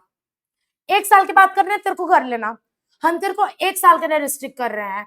तो वो जो आप रिस्ट्रिक्शन लगा रहे हो वो कुछ रीजनेबल टाइम के लिए होना चाहिए और कुछ रीजनेबल एरिया में होना चाहिए। आप ऐसा नहीं बोल सकते कि भाई तू आजीवन ये धंधा नहीं कर सकता, भाई तू दुनिया के किसी भी जगह में, तू मार्स में जाके भी ये धंधा नहीं कर सकता, तू मुंबई जाके भी ये धंधा नहीं कर सकता। हम उस पर ऐसा रिस्ट्रिक्शन नहीं लगा सकते। हम अगर पार्टनर कोई छोड़ करके जा रहा है तो हम उस पे कॉन्ट्रैक्ट पे लिख करके रिस्ट्रिक्शन लगा सकते हैं, बट वो रिस्ट्रिक्शन रीजनेबल होना चाहिए, रीजनेबल टाइम के लिए होना चाहिए और रीजनेबल एरिया को लेकर के होना चाहिए। समझ में आया? तो ये कहाँ लिखा हुआ है मैडम? अभी तो मैं आपको सेक्शन 27 की बात बता रही थी, ये लिखा हुआ है सेक्शन 27 में। नॉर्मली सेक्शन 27 ये बोलता है, इंडियन कॉन्ट्रैक्ट एक्ट रिवाइज करवा रही हूँ, ठीक है, इंडियन कॉन्ट्रैक्ट एक्ट रिवाइज करवा रही हूँ। वहां क्या पढ़े थे? इंडियन कॉन्ट्रैक्ट एक्ट में क्या पढ़े थे कि वैसे तो आप किसी को धंधा करने से नहीं रोक सकते, agreement in restraint of trade is void, आप किसी को धंधा करने से नहीं रोक सकते। बट मैडम उसके एक्सेप्शन भी तो पढ़े थे कि कुछ कुछ केसेस में रोक सकते हैं। उसमें से एक एक्सेप्शन था कि अगर कोई पार्टनरशिप फॉर्म छोड़ के जा रहा है, उस केस में हम उसको रोक सकते हैं, लेकिन रीजनेबल टाइम के लिए और रीजनेबल एरिया के लिए, रीजनेबल टाइम के लिए और रीजनेबल एरिया के लिए। इतना समझ में आया? हाँ मैडम। लेकिन अगर रोकना है तो कॉन्ट्रैक्ट करके रोकना होगा। कॉन्ट्रैक्ट करके यानी कि कॉन्ट्रैक्ट में लिखना होगा कि अगर आप पार्टनरशिप फॉर्म छोड़ के जाओगे तो बड़ा पछताओगे। अगर आप पार्टनरशिप फॉर्म छोड़ के जाओगे तो ऐसा सिमिलर धंधा इतने टाइम के लिए इस एरिया में नहीं कर सकते। और अगर मैडम कोई कॉन्ट्रैक्ट नहीं है तो कोई कॉन्ट्रैक्ट नहीं है, हमने कॉन्ट्रैक्ट में कुछ नहीं लिखा है, हमने किसी को रोका टोका नहीं है कि तुम ये धंधा नहीं कर सकते, हमने मना नहीं किया फरहान को, राजू को या रेंचो को, हमने कॉन्ट्रैक्ट के द्वारा कोई रिस्ट्रिक्शन नहीं लगाया। तो क्या ये सिमिलर धंधा कर सकता है? बिल्कुल कर सकता है। काहे की दिक्कत है? अगर कॉन्ट्रैक्ट में रिस्ट्रिक्शन ही नहीं लगाया तब तो कर सकता है ना। हाँ मैडम, सिमिलर धंधा कर सकता है। इतनी बात समझ में आई? हाँ, अब ध्यान से सुनना, एक बहुत इंपॉर्टेंट बात बताने जा रही हूँ। अगर कोई रिस्ट्रिक्शन नहीं लगाया है तो क्या ये पार्टनर जो जा रहा है, ये जो फरहान है ना, ये रिटायर हो रहा है, ये रिटायर हो गया, फॉर्म छोड़ दिया, अब क्या ये जाके सिमिलर धंधा कर सकता है? हाँ कर सकता है। लेकिन क्या ये 3 इडियट्स का नाम यूज कर सकता है? अरे सर, ये जो फरहान ऑटोमोबाइल्स का शॉप है ना, ये 3 इडियट्स का ही हिस्सा है। 3 इडियट्स का ही, आप वहां से लो यहाँ से लो, एक ही बात है, वहां से मत लो यहाँ से लो, ये भी 3 इडियट्स वाला ही है। तो क्या ये ऐसा बोल सकता है? वो तो गलत हो जाएगा ना, क्योंकि अब ये अलग हो चुका है। क्या ये 3 इडियट्स का नाम यूज कर सकता है? नहीं, 3 इडियट्स का नाम नहीं यूज कर सकता। अब मान के चलो 3 इडियट्स का एक लॉयल कस्टमर था, कौन? वायरस। ये वायरस को जब भी गाड़ियां लेनी होती थी ना, ये थ्री इडियट्स ऑटोमोबाइल से ही लेता था, तो अगर कोई कस्टमर इसके हैं, अब फरहान उसको बहला फुसला लिया, अरे सर थ्री इडियट्स में ना आपको डिस्काउंट नहीं मिलेगा, आप मेरे पास आओ, वही है थ्री इडियट्स वाली शॉप है अपनी, आप मेरे पास आओ, मैं आपको 10% डिस्काउंट करके गाड़ी दूंगा, 10%, मैं आपको 10% डिस्काउंट करके गाड़ी दूंगा। तो ये ना बहला फुसला के थ्री इडियट्स के जो एग्जिस्टिंग कस्टमर थे ना, उनको थ्री इडियट्स से बोला वहां से मत लो, वहां से मत लो, यहाँ से लो, मेरे पास से लो, उनको बहला फुसला के अपने पास ले आया। इसको बोलते हैं कस्टमर सॉलिसिट करना, किसी दूसरे के कस्टमर को बहला फुसला के अपने पास ले आना, इसको बोलते हैं कस्टमर को सॉलिसिट करना। तो अगर फरहान कंपीटिंग बिजनेस कर भी रहा है, तो क्या वो थ्री इडियट्स के कस्टमर को सॉलिसिट कर सकता है? नहीं कर सकता। अगर ऐसा किया ना, तो रैंचो और राजू केस कर देंगे उसके अगेंस्ट, केस कर देंगे। वो ना थ्री इडियट्स के कस्टमर को बहला फुसला के नहीं ला सकता। तो बात समझ में आई? हाँ मैडम समझ में आ गई। क्या बात समझ में आई मैडम कि क्या कोई आउटगोइंग पार्टनर कंपीटिंग बिजनेस कर सकता है? हाँ मैडम, अगर कोई कॉन्ट्रैक्ट नहीं है, अगर उसको रेस्ट्रिक्शन नहीं है, तो क्या वो कंपीटिंग बिजनेस कर सकता है? हाँ कर तो सकता है, लेकिन ईमानदारी से करो भैया, अच्छे से करो, ये चीटिंग चाटिंग मत करो। क्या कि पहले वाले फर्म का नाम यूज मत करो, थ्री इडियट का नाम यूज मत करो। दूसरा, represent himself as carrying on business of the firm. ये मत बोलो, ये मत लोगों को रिप्रेजेंट करो कि आप थ्री इडियट्स का ही धंधा कर रहे हो, कि आप थ्री इडियट्स का ही धंधा कर रहे हो। मतलब आप लोगों को ये रिप्रेजेंट नहीं कर सकते कि अरे आप थ्री इडियट्स का ही धंधा कैरी ऑन कर रहे हो, अरे ये शॉप भी थ्री इडियट्स की ही है। फरहान लोगों को बोल रहा है यहाँ से लो, यहाँ से लो, ये शॉप भी थ्री इडियट्स की शॉप है। तो you can not represent yourself as carrying on the business of Three Idiots firm, right. और lastly, you can not solicit the customer of Three Idiots. Solicit यानी उनके customer को अपने पास ले आना, जानबूझ के धोखा देने के लिए उनको, ठीक है। तो that is solicit. You can not solicit the customer of the person who were dealing with the firm before he ceases to be a partner. यानी कि ऐसे पर्सन जो उस फर्म के साथ डील कर रहे थे, ऐसे लोग जो उस फर्म के साथ डील कर रहे थे, who were dealing with the firm. कौन सी फर्म? Three idiots. ये कौन है? पर्सन। ये पर्सन में आ जाएगा वायरस, और फर्म में कौन आ जाएगा? फर्म में आ जाएगा थ्री इडियट्स। अब देखो, अब समझ में आएगा। You can not solicit that person, that customer who was dealing with the firm. ऐसा बंदा जो थ्री इडियट्स के साथ डील कर रहा था, थ्री इडियट्स से सामान खरीद रहा था, और अब आपने उसको सॉलिसिट करके अपने पास ले आया कि थ्री इडियट्स से मत खरीदो, मेरे पास से खरीदो। आप ऐसा कर सकते हो क्या? नहीं कर सकते, नहीं कर सकते, नहीं कर सकते। तो you can not solicit the person who was dealing with the person before, who was dealing with the firm before he ceased to be a partner। यानी कि जब वो वहां पर पार्टनर था, जब वो थ्री इडियट्स में पार्टनर था, तब वायरस थ्री इडियट से खरीदता था। अब वो थ्री इडियट छोड़ के आ गया, तो वो वायरस को अपने पास लेकर के नहीं आ सकता। बट हाँ एक बात बताओ, अगर कोई बंदा है, वो जब फरहान थ्री इडियट्स में था, तब वो बंदा कस्टमर नहीं था। अब जब फरहान ने थ्री इडियट्स छोड़ दिया, रिटायर हो गया और अपनी नई दुकान खोल ली, उसके बाद एक नया बंदा आया कस्टमर बनने के लिए। एक नया बंदा आया। कौन नया बंदा? एक नई बंदी आई, प्रिया। एक नई बंदी आई, प्रिया। अब मेरे को एक बात बताओ, क्या वो प्रिया को सॉलिसिट कर सकता है? क्या वो प्रिया को अपनी कस्टमर बना सकता है? हाँ, उसको सॉलिसिट नहीं बोलेंगे। क्यों? क्योंकि प्रिया तो बाद में आई ना, तो हो सकता है कि वो दोनों आजू बाजू में दुकान थी, तो दोनों का रेट वेट देखेगी, तो फरहान के पास सस्ता था तो वो फरहान से ले ली। क्या वो पहले से थ्री इडियट्स की कस्टमर थी? नहीं, वो पहले से थ्री इडियट्स की कस्टमर नहीं थी। यानी कि जब फरहान थ्री इडियट्स में था, तब वो थ्री इडियट्स की कस्टमर नहीं थी। तो अगर वो प्रिया को अपना कस्टमर बना रहे हैं, तो उसको सॉलिसिट करना नहीं बोलेंगे। सॉलिसिट करना गलत कब हो जाएगा? कि जब वो जो ऑलरेडी एग्जिस्टिंग कस्टमर है, जो ऑलरेडी एग्जिस्टिंग कस्टमर है थ्री इडियट्स के, उनको वहां पर से छोड़ करके अपने पास ले आना, उसको सॉलिसिट बोलते हैं।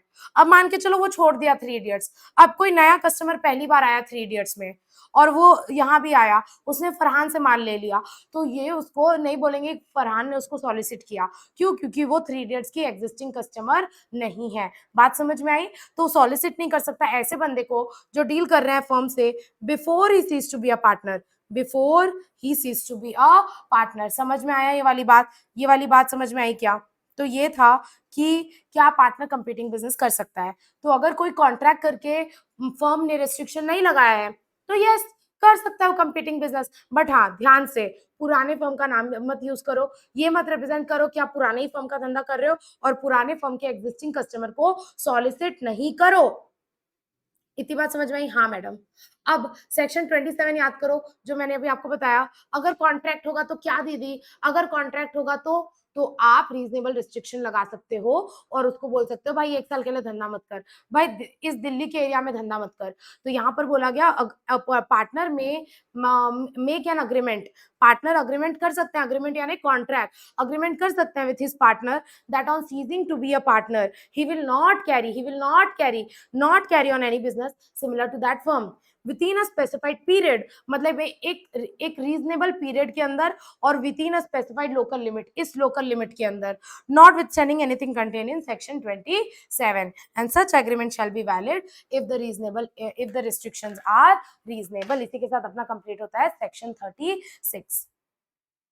यहां पर देखो क्या लिखा है, आउटगोइंग पार्टनर, अगर कोई पार्टनर छोड़ के जा रहा है, मे कैरी ऑन बिजनेस कंपीटिंग, क्या वो कंपीटिंग बिजनेस कर सकता है? हाँ। एंड ही में एडवर्टाइज, वो अपने कंपीटिंग बिजनेस को एडवर्टाइज भी कर सकता है, हाँ, but subject to contract in contrary. मतलब अगर कोई कॉन्ट्रैक्ट रिस्ट्रिक्ट नहीं कर रहा है, अगर कोई कॉन्ट्रैक्ट नहीं है, तो अगर कोई कॉन्ट्रैक्ट नहीं है जो रिस्ट्रिक्ट कर रहा है, तो क्या वो कंपीटिंग बिजनेस कर सकता है? हाँ, वो कंपीटिंग बिजनेस कर सकता है। बस इन 3 बातों का ध्यान रखना। अब अगर कोई कॉन्ट्रैक्ट है जो उसको रेस्ट्रिक्ट कर रहा है, उस केस में वो कंपीटिंग बिजनेस नहीं कर सकता। बट हाँ, जो रिस्ट्रिक्शन है वो रीजनेबल होने चाहिए। अगर आप अनाप शनाप रिस्ट्रिक्शन लगाओगे कि भाई तू आजीवन ये सेम धंधा नहीं कर सकता ऑटोमोबाइल का, तो वो रिस्ट्रिक्शन वैलिड नहीं होगा, वो रिस्ट्रिक्शन वैलिड नहीं होगा। तो अगर आपको रिस्ट्रिक्ट करना है, आप अग्रीमेंट करके कर सकते हो, हाँ, लेकिन वो स्पेसिफाइड पीरियड के लिए होना चाहिए और स्पेसिफाइड लोकल लिमिट्स के लिए होना चाहिए। आप ऐसा नहीं बोल सकते कि तू कहीं भी धंधा नहीं कर सकता। आप उसको बोलो भाई तू इस एरिया में मत कर, इस दिल्ली के एरिया में मत कर, तो एक लोकल लिमिट के अंदर बोलोगे कि इस एरिया के अंदर तू धंधा नहीं कर सकता, और वो जो रिस्ट्रिक्शन आप लगाओगे वो रीजनेबल होना चाहिए। अब रीजनेबल क्या होता है? वो सिचुएशन टू सिचुएशन डिपेंड करता है, अलग अलग सिचुएशन के लिए अलग अलग चीजें, अलग अलग टाइम पीरियड रीजनेबल होगा। ठीक है, तो ये वाली छोटी सी बात थी। समझ में आया क्या? समझ में आया? समझ में आया? ये यस, ओके। तो अब इसका एनालिसिस पढ़ लेते हैं। सेम ही एनालिसिस में भी, although the provision is imposed, although the provision has imposed some restriction on the outgoing partner, it effectively permits him to carry on business competing with that of firm। भले ही restriction लगाए जा सकते हैं, लेकिन फिर भी अगर रिस्ट्रिक्शन नहीं आप लगाओगे, तो उस केस में क्या partner competing business carry on कर सकता है? हाँ, वो कर सकता है। However the partner may agree with his partners that on ceasing he will not carry on business similar to that firm within a specified period or within local limits। यानी कि जब वो जा रहा है तो उसके ऊपर ये रिस्ट्रिक्शन लगाया जा सकता है कि तू इस स्पेसिफिक टाइम पीरियड के अंदर और स्पेसिफिक लोकल लिमिट के अंदर बिजनेस नहीं करेगा। Such an agreement will not be restraint of trade if the restraint is reasonable। और उस केस में अगर आप रीजनेबल रिस्ट्रिक्शन लगाओगे तो वो वैलिड होगा, उसको हम agreement in restraint of trade नहीं मानेंगे। समझ में आया? उसको हम ये नहीं मानेंगे कि आप उसको धंधा करने से मना कर रहे हो, उसको हम agreement in restraint of trade नहीं मानेंगे, यानी कि वो बिल्कुल वैलिड होगा, बट हाँ वो रीजनेबल होना चाहिए। अगर रिस्ट्रिक्शन रीजनेबल हुआ तो वो बिल्कुल वैलिड होगा। और similar rule applies to an agreement of the sale of firm's goodwill. ये सेम रूल अप्लाई होता है कि अगर आप अपने फर्म की गुडविल बेचते हो, तो आप उसके ऊपर रीजनेबल रिस्ट्रिक्शन लगा सकते हो। जो खरीद रहा है गुडविल, उसके ऊपर सॉरी, जो बेच रहा है गुडविल, उसके ऊपर रीजनेबल रिस्ट्रिक्शन लगा सकते हो कि भाई तू ये सेम धंधा एक पर्टिकुलर टाइम पीरियड के अंदर या एक पर्टिकुलर लोकल एरिया के अंदर नहीं कर सकता, तो वो भी रिस्ट्रिक्शन वैलिड होगा। ठीक है, तो ये छोटी सी बात थी।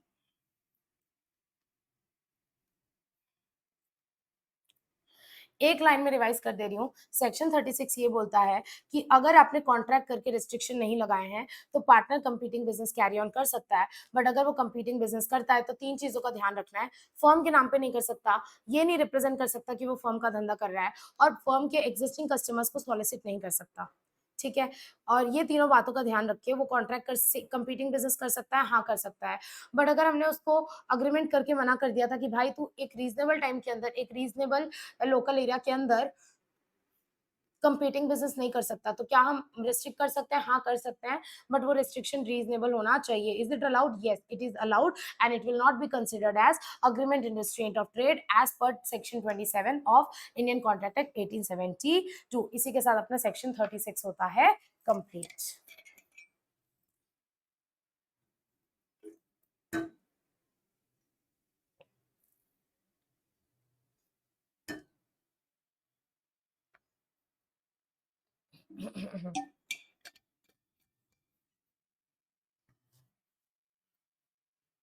अब जो नेक्स्ट वाला सेक्शन है उसके लिए मैं आपको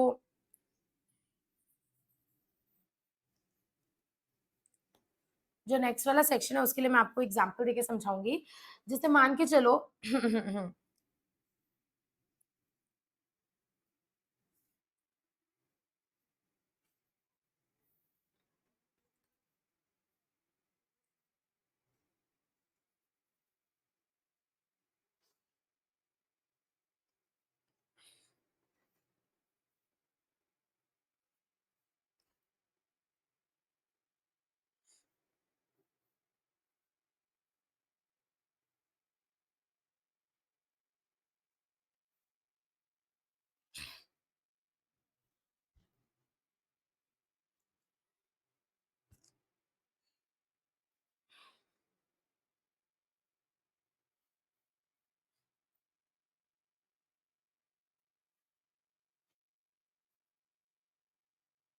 ठीक है, अब सुनो।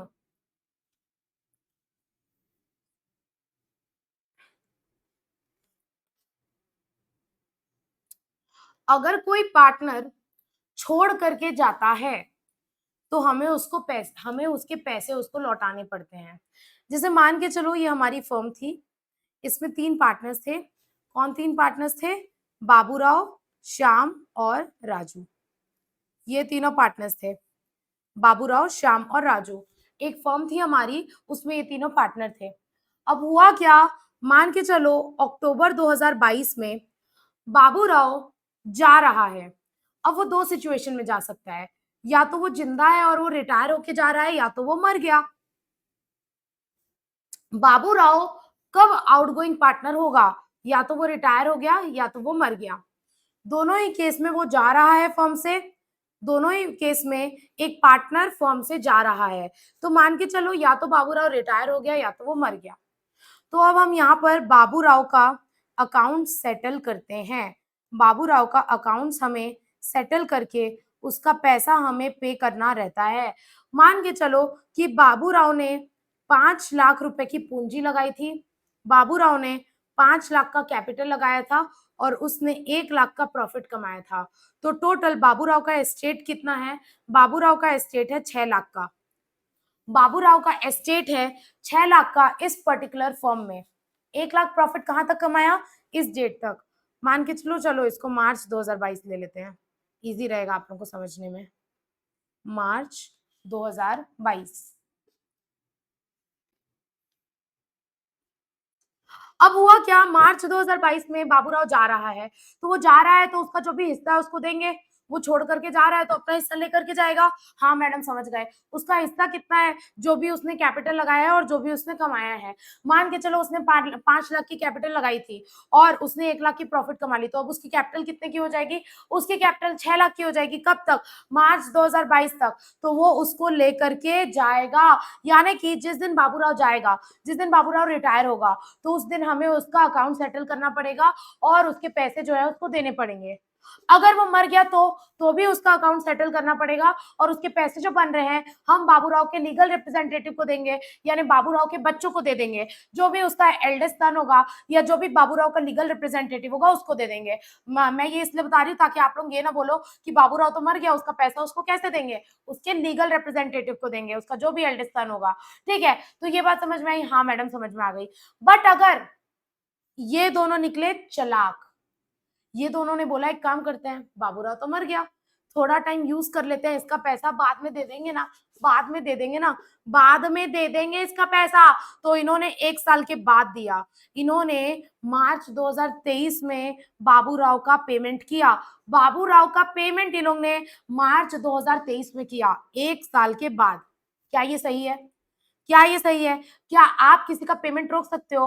बैंक होती तो क्या बोलती? ब्याज नहीं निकलवा लेती बहुत सारा? आप लोन लेने का ही तो ब्याज देते हो, पैसे यूज़ करने का, फॉर द टाइम बीइंग पैसा यूज़ करने का आप ब्याज देते हो। यहाँ पर ये लोग कैसे 1 साल तक यूज़ कर सकते हैं बाबूराव का पैसा बिना वापस किए? कौन बोला? जब बाबूराव मार्च 2022 में जा चुका है, तो कायदे से मार्च 2022 में उनको बाबूराव के अकाउंट सेटल करके बाबूराव का पूरा पेमेंट नक्की कर देना चाहिए। अगर वो जिंदा है तो उसको दे देंगे, अगर वो मर गया है तो उसके लीगल रिप्रेजेंटेटिव को दे देंगे। इतना समझ में आया? हाँ। अब अब अब एक बात बताओ, अगर अगर वो लोग 1 साल तक बाबूराव के मरने के बाद भी उसका पैसा नहीं देते हैं, उसका पैसा सेटल नहीं करते हैं, तो आपको पता है ये लोन, ये एज़ अ लोन ट्रीट होगा। ये एज़ अ लोन ट्रीट होगा कि बाबूराव ने लोन दिया है और ये जो 1 साल इन्होंने बाबूराव का पैसा यूज़ किया है ना, उसका ब्याज देना पड़ेगा इनको। क्या देना पड़ेगा? ब्याज देना पड़ेगा, इंटरेस्ट देना पड़ेगा। बात समझ में आई?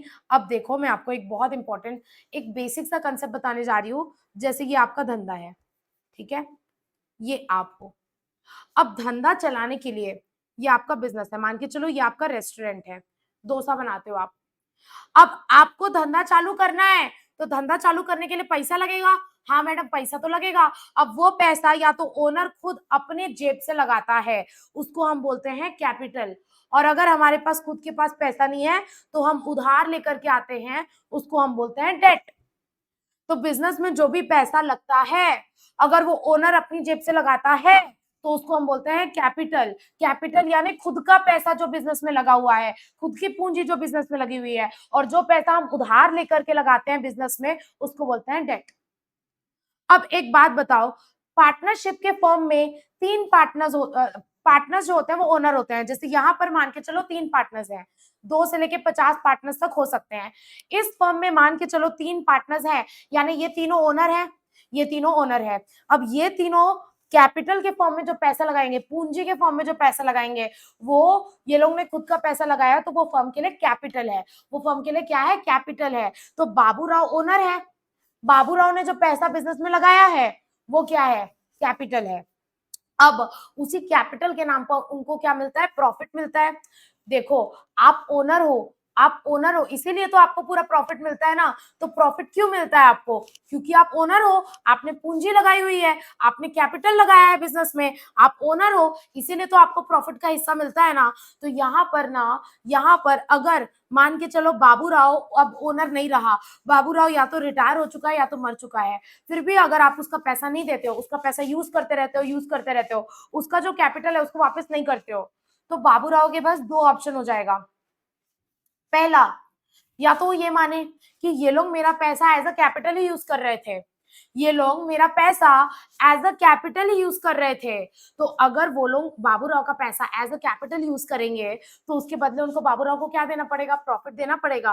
कहने का मतलब ये है कि ये जो 1 साल उन्होंने बाबूराव का पैसा यूज़ किया है ना उसके रिटायर होने के बाद, तो अगर बाबूराव चाहे, तो ये बोल सकता है कि तुमने ये पैसा एज़ अ कैपिटल यूज़ किया। अब क्योंकि तुमने ये पैसा एज़ अ कैपिटल यूज़ किया, मेरे को इसके बदले का प्रॉफिट दो, मेरे को।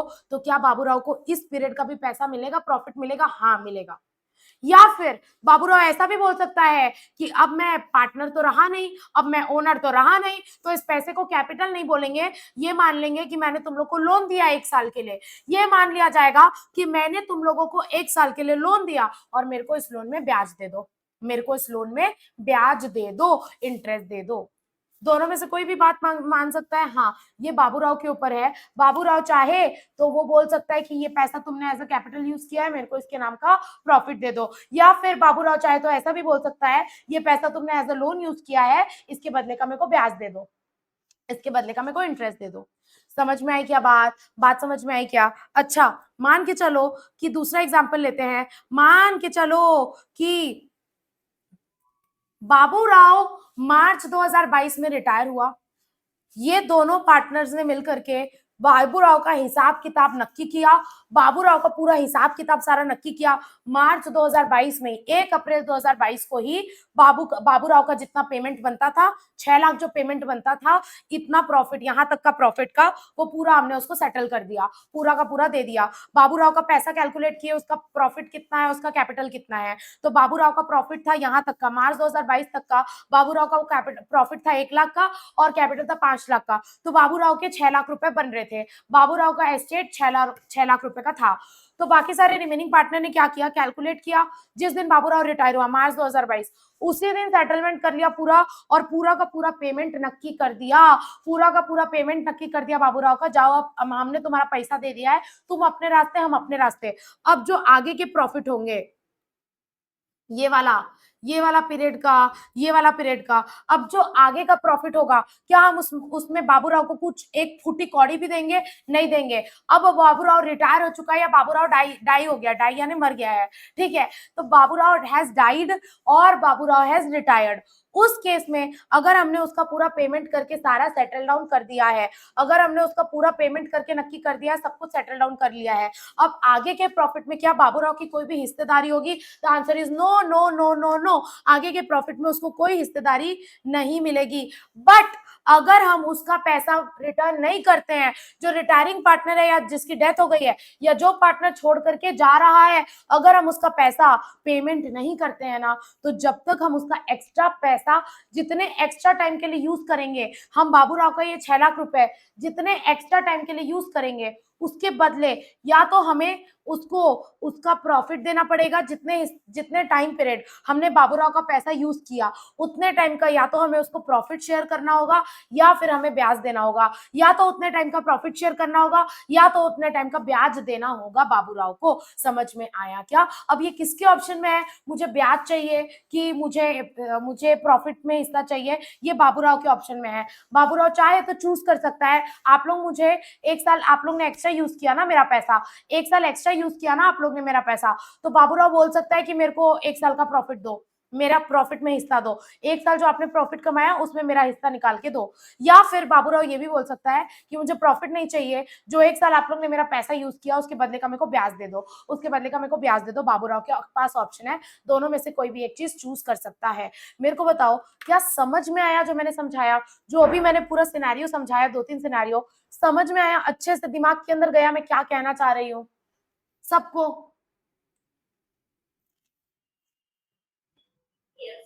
यस, ठीक है, समझ में आया। तो अब अगर समझ में आया तो we are good to read the bookish language. Let's come to the book. Please come to the page number 3.38. We will just have a read over the language of the book. What it is saying, ma'am, retirement of outgoing partner. Outgoing partner वो जा रहा है, या तो वो मर भी सकता है, या तो वो रिटायर भी हो सकता है, या तो वो एक्सपेल भी हो सकता है, या तो इंसॉल्वेंट भी हो सकता है। चारों में से कोई भी केस हो सकता है, बस वो जा रहा है, बस वो जा रहा है। चाचा बाय बाय, तो अपना पैसा लेके जाएगा, अकाउंट सेटल करवा के जाएगा। तो यहाँ पर बोल दिया गया according to section 7 where any member has died, either he has died और otherwise ceases to be a partner, या किसी भी तरीके से he has ceased to be a partner, वो छोड़ करके जा रहा है। तो यहाँ ना एग्जाम्पल में या तो मैं रिटायर भी लिख सकती हूँ, या डाइड भी लिख सकती हूँ, या फिर एक्सपेल्ड भी लिख सकती हूँ, या फिर इंसॉल्वेंट भी लिख सकती हूँ। कोई भी तरीका हो, वो छोड़ करके जा रहा है। तो यहाँ पर क्या बोल दिया, where any member of the firm has died और otherwise ceases to be a partner, he has stop to be a partner. अब इसमें कौन कौन सी सिचुएशन आ जाएगी, रिटायरमेंट की भी आ जाएगी, इंस्टॉलमेंट की भी आ जाएगी, एक्सपेल की भी आ जाएगी। एंड द सर्वाइविंग और कंटिन्यूइंग पार्टनर, कौन है अपने एग्जाम्पल में सर्वाइविंग कंटिन्यूइंग पार्टनर? राजू और Shyam. Carry on the business of the firm with the property of the firm, और वो लोग बिजनेस को कंटिन्यू रखते हैं without any final settlement of account. उन्होंने आउटगोइंग पार्टनर का अकाउंट सेटल ही नहीं किया, उन्होंने बाबूराव का अकाउंट सेटल करके उसको पेमेंट ही नहीं किया, without the final settlement of account as between them and the outgoing partner और his estate. Then in the absence of a contract to the contrary, उस केस में अगर ऑन द कॉन्ट्ररी कोई कॉन्ट्रैक्ट नहीं है, तो आउटगोइंग पार्टनर और his estate is entitled to an option. Outgoing partner के पास ऑप्शन मिल जाएगा, दो ऑप्शन है, मैं आपको बता चुकी हूँ क्या दो ऑप्शन रहेगा आउटगोइंग पार्टनर के पास। आउटगोइंग पार्टनर के पास दो ऑप्शन रहेगा, पहला या तो वो बोल दे कि जब तक तुमने प्रॉफिट यूज किया, जब तक तुमने मेरा पैसा यूज किया है तब तक का मेरे को प्रॉफिट शेयर दे दो, या फिर मेरे को ब्याज दे दो, तब तक का मेरे को ब्याज दे दो, किस रेट से 6% पर एनम, 6% पर एनम के रेट से मेरे को ब्याज दे दो। तो उसके पास दो ऑप्शन है, पहला क्या, option of himself or his representative to such share of profit, option of share of profit made since he ceased to be a partner, जब वो पार्टनर खत्म हुआ तब से लेके जब तक पैसा यूज किया गया तब तक के प्रॉफिट का वो शेयर मांग सकता है, as may be attributable to the use of his share.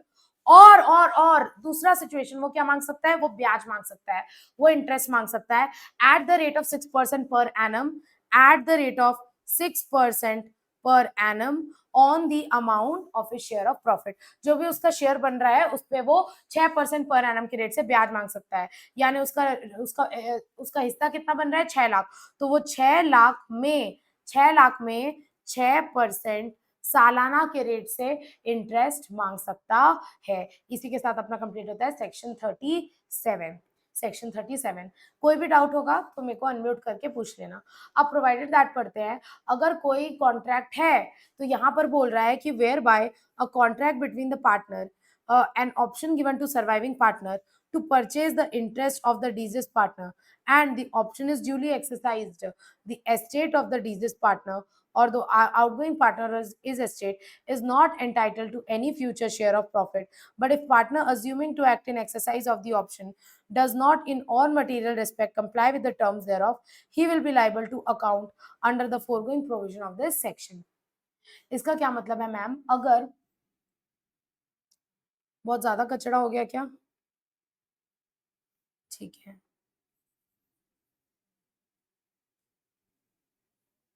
अब यहाँ पर देखो क्या हुआ, मैं आपको एक एग्जांपल दे रही हूँ। क्या एग्जांपल दे रही हूँ, एग्जांपल ये दे रही हूँ कि मान के चलो there was agreement between Baburao and Raju कि आफ्टर बाबूराव विल रिटायर और he will go, Raju will purchase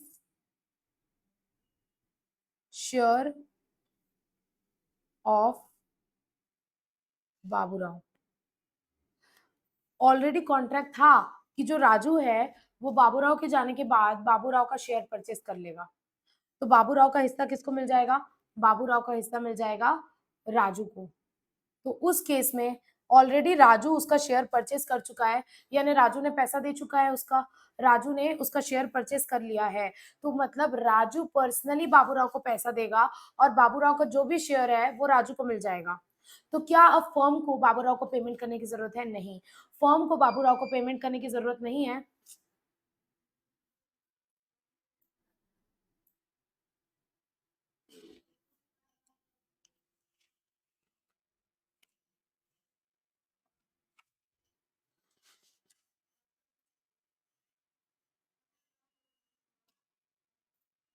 just a second,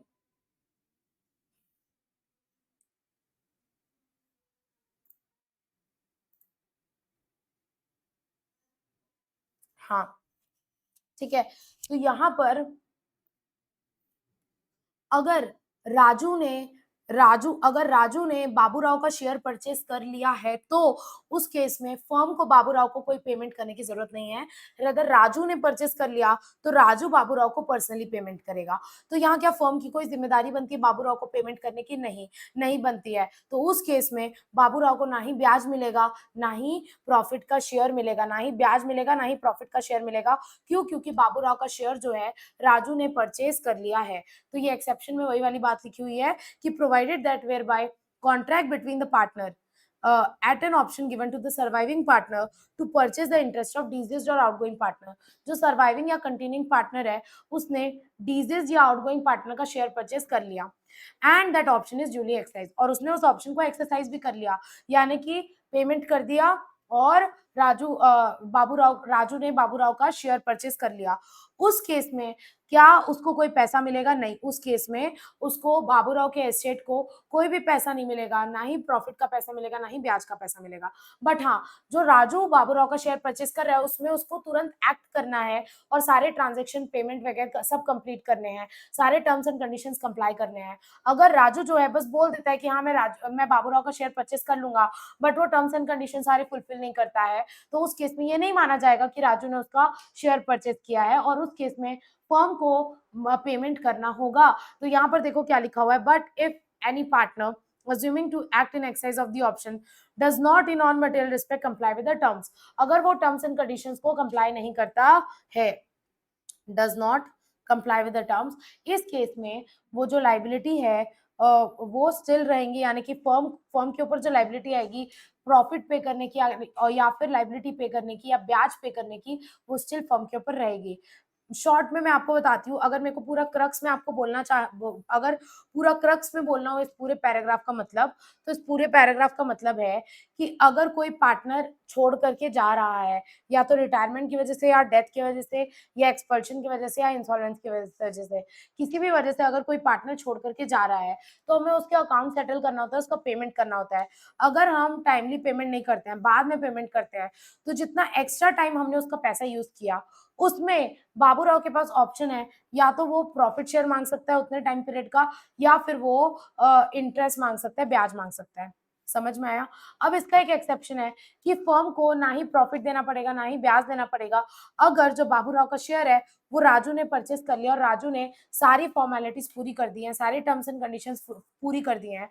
उस केस में अगर राजू बाबूराव का शेयर खरीदता है, तो उस केस में फर्म को बाबूराव को पेमेंट करने की जरूरत नहीं है। बट हाँ, अगर राजू ने बस बोल दिया हाँ मैं बाबूराव का शेयर परचेज कर लूंगा, वो एक्चुअल में कोई स्टेप्स नहीं लेता है, एक्चुअल में उसने परचेज नहीं किया, कोई मटेरियल ट्रांजेक्शन किया ही नहीं, कोई टर्म्स एंड कंडीशन से कंप्लाई किया ही नहीं, in order to purchase the share of Baburao, in that case ये नहीं माना जाएगा कि राजू ने बाबूराव का शेयर परचेज किया है, और firm will be liable to pay either interest or share of profit to Baburao. ये वाली प्रोवाइडेड दैट वाली बात समझ में आई क्या? Any doubt? प्रोवाइडेड दैट वाली बात समझ में आई? क्या? यस। एनालिसिस पढ़ते हैं, वैसे तो एनालिसिस में सेम दिया हुआ है कि deals with right of outgoing partner, जो ये बोलता है कि it lays down a substantial law relating to liability of surviving partner who without the settlement of account with legal representative of deceased partner utilizes the assets of partnership or continuing the business। ये तो अपन ने पता ही है। ये section बात करता है liability of containing partner की। अगर आउटगोइंग पार्टनर जो जाता है तो उसको अगर उसका पेमेंट नहीं देते हैं, तो और हम उसका पैसा यूज करते हैं, तो उस केस में although the principle applicable to such cases is clear, but at times some complicated question arise when dispute are raised between outgoing partner or his estate on the one hand and continuing partner on the other hand। Such dispute asked to be resolved keeping in mind section 37। बकवास लिखा हुआ है, पूरा का पूरा analysis काट दो। Section 37 को इसी से पढ़ना, सेक्शन 37 को सेक्शन से ही पढ़ना, नीचे जो लिखा हुआ है उसको काट दो, एनालिसिस में जो लिखा हुआ है उसको काट दो, सेक्शन 37 को इसी से पढ़ना, सेक्शन से ही पढ़ना।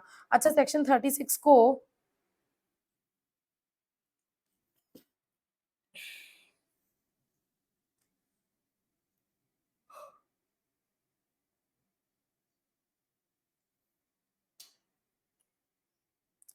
सेक्शन 36 भी सेम ही है, बस लास्ट लाइन पढ़ लेना सेक्शन 36 का, बस बाकी काट दो। सेक्शन 36 भी सेम ही है, तो सेक्शन 36 का भी सेक्शन वाला पार्ट पढ़ना, एनालिसिस वाला पार्ट मत पढ़ना, बस लास्ट वाली लाइन पढ़ना सेक्शन 36 की, बस लास्ट वाली लाइन पढ़ना सेक्शन 36 की। तो इसी के साथ अपना सेक्शन 36 और 37 होता है कंप्लीट। एक एग्जांपल दिया हुआ है कि ABCR partners in the manufacture of machinery. अब एग्जांपल देखते हैं, ये एक मशीनरी मैन्युफैक्चरिंग कंपनी है, फर्म है सॉरी। यहाँ पर A, B और C तीन पार्टनर्स हैं।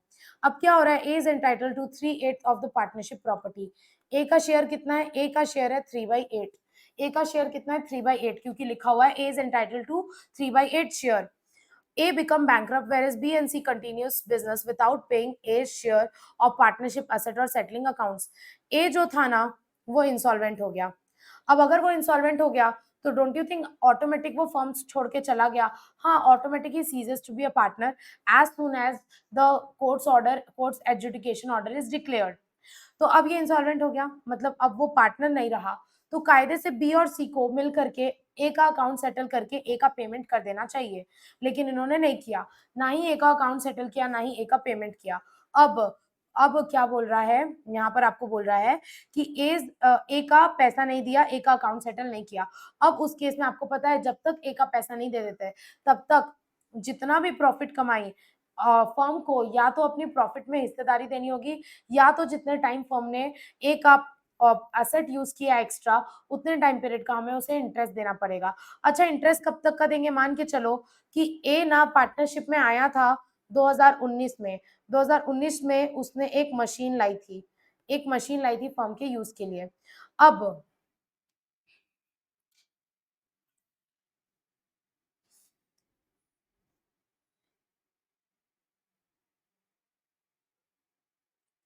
क्या बता रही थी मैं?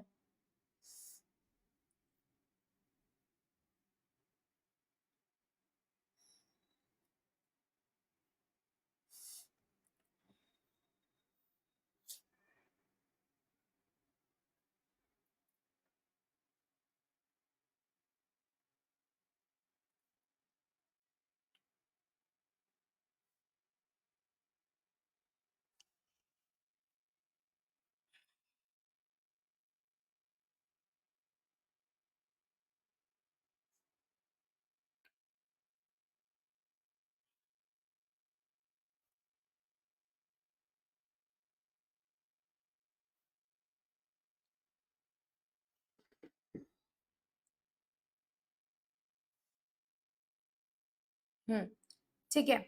अब यहाँ पर देखो क्या हो रहा है. ये फर्म है ए बी और सी की. तीन पार्टनर्स हैं ए बी और सी. ए का शेयर कितना है? ए का शेयर है 3/8. ए इंसॉल्वेंट हो गया तो ए छोड़ के जा रहा है. तो कायदे से अगर ए इंसॉल्वेंट हो गया, मान के चलो कि 31 मार्च 2022 को ए इंसॉल्वेंट हो गया, तो कायदे से 31 मार्च 2022 को ही हमें उसका अकाउंट सेटल कर देना चाहिए.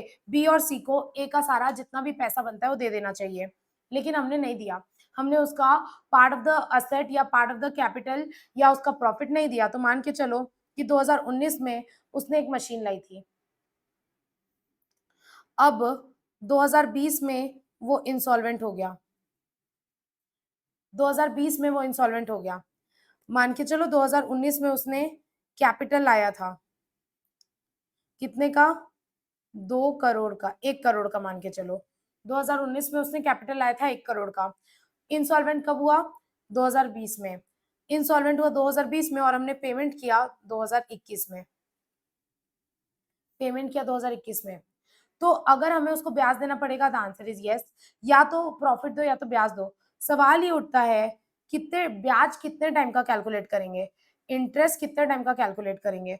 ऑप्शन नंबर 1 यहां से लेके यहां तक का कैलकुलेट करेंगे, कि ऑप्शन नंबर 2 यहां से लेके यहां तक का कैलकुलेट करेंगे. ऑप्शन नंबर 1 की ऑप्शन नंबर 2 ब्याज कैसे कैलकुलेट करेंगे, इंटरेस्ट कैसे कैलकुलेट करेंगे. Any answer? कितने टाइम पीरियड का इंटरेस्ट कैलकुलेट करेंगे ए को देने के लिए?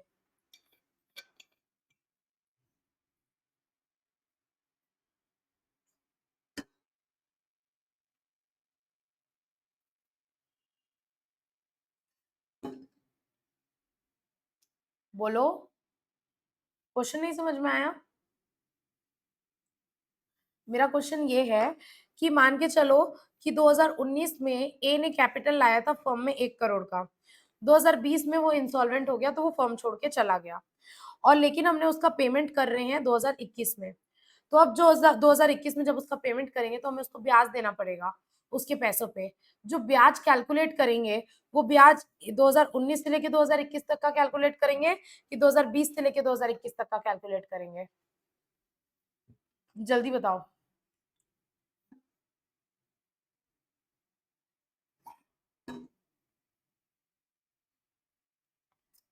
कुछ भी बोलो अज्यूम करके.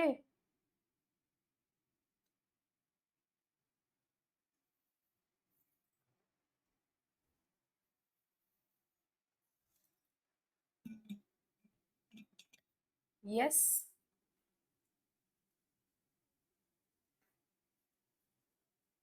आर बोलो आर्ची।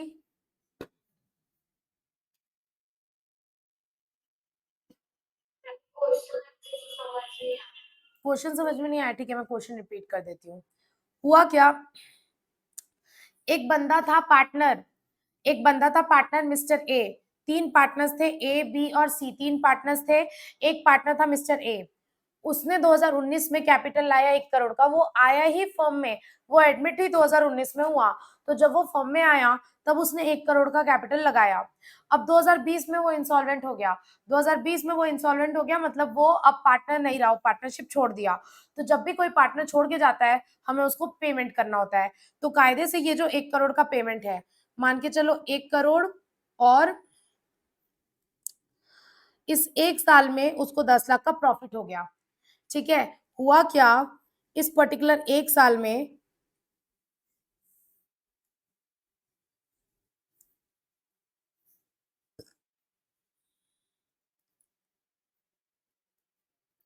उसका हिस्सा मिला 10 लाख का प्रॉफिट। ये सिर्फ ए का हिस्सा है, ठीक है। ए को 10 लाख का प्रॉफिट में हिस्सा मिला। कितने टाइम पीरियड का, 2019 से लेकर 2020 तक का, 1 साल का। अब जब 2020 में वो इंसॉल्वेंट होगा तो हम उसका एस्टेट कैलकुलेट करेंगे कि उसको कितना पैसा मिलना चाहिए बिजनेस से। तो जो वो पूंजी लगाया है वो पूरा वापस मिलना चाहिए 1 करोड़ का, और जो उसने प्रॉफिट कमाया है यहाँ तक का, मार्च 2020 तक का कितना प्रॉफिट कमाया, 10 लाख, यानी 1.1 करोड़। 1.1 करोड़, इतना इतना इतना जो है उसको पेमेंट मिलना चाहिए कायदे से। और ये पेमेंट हमें कब तक कर देना है, ये पेमेंट हमें 2020 तक कर देना है। जब वो इंसॉल्वेंट हुआ तभी कर देना है। मान के चलो हमने 1 साल और एक्स्ट्रा उसका पैसा यूज कर लिया, हमने पेमेंट नहीं दिया। हम उसका जो 1.1 CR का जो पेमेंट है वो 2021 में दे रहे हैं। अब हमें या तो ब्याज देना पड़ेगा या तो शेयर ऑफ प्रॉफिट देना पड़ेगा। अगर अगर बाबूराव बोलता है, ए बोलता है कि मुझे ब्याज चाहिए, तो इंटरेस्ट जो कैलकुलेट करेंगे 1.1 CR के प्रिंसिपल अमाउंट में, जो इंटरेस्ट कैलकुलेट होगा वो सिर्फ ये पर्टिकुलर साल का होगा कि ये पर्टिकुलर साल का होगा कि दोनों साल का होगा। क्वेश्चन समझ में आया? आंसर बताओ।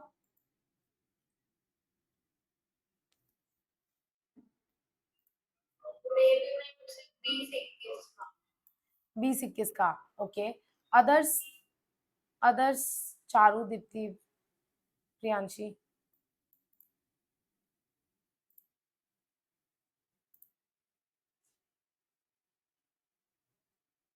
Others, Priyanshi Singh, no. अच्छा नहीं, ये तो पहले का आंसर है। Yes, others, Deepti, Charu, Priyanshi, answer करो। आंसर, आंसर करो।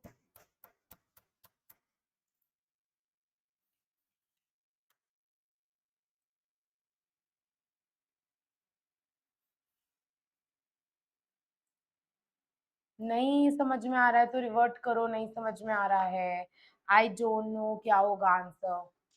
Yes.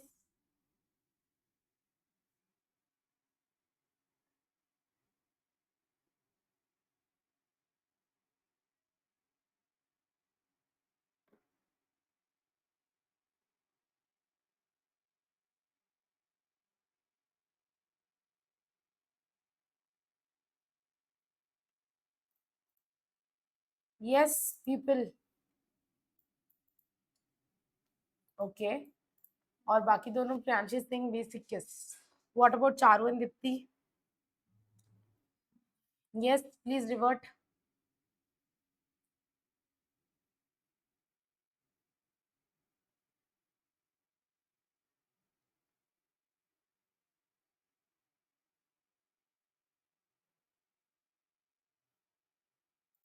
Charu Singh 1920 and what about Deepti?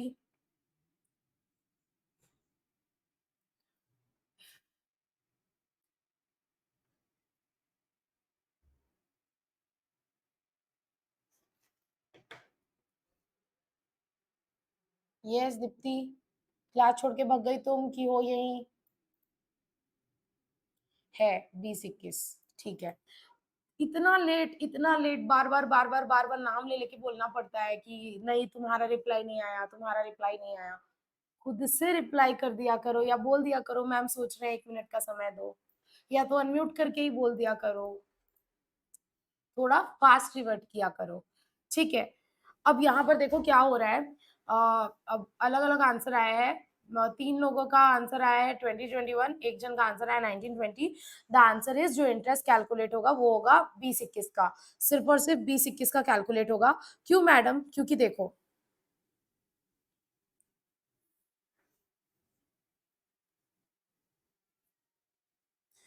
यहाँ पर क्या लिखा है,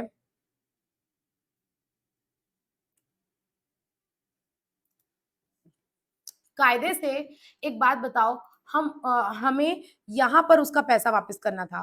कहाँ पर उसका पैसा वापस करना था? यहाँ पर 2020 में। अब जो हम एक्स्ट्रा यूज किए हैं, उसका पैसा, ये जो मिस्टर ए है उसका जो पैसा है कितना, 1,10,00,000, 1,10,00,000 जितना हमें उसको पेमेंट करना था।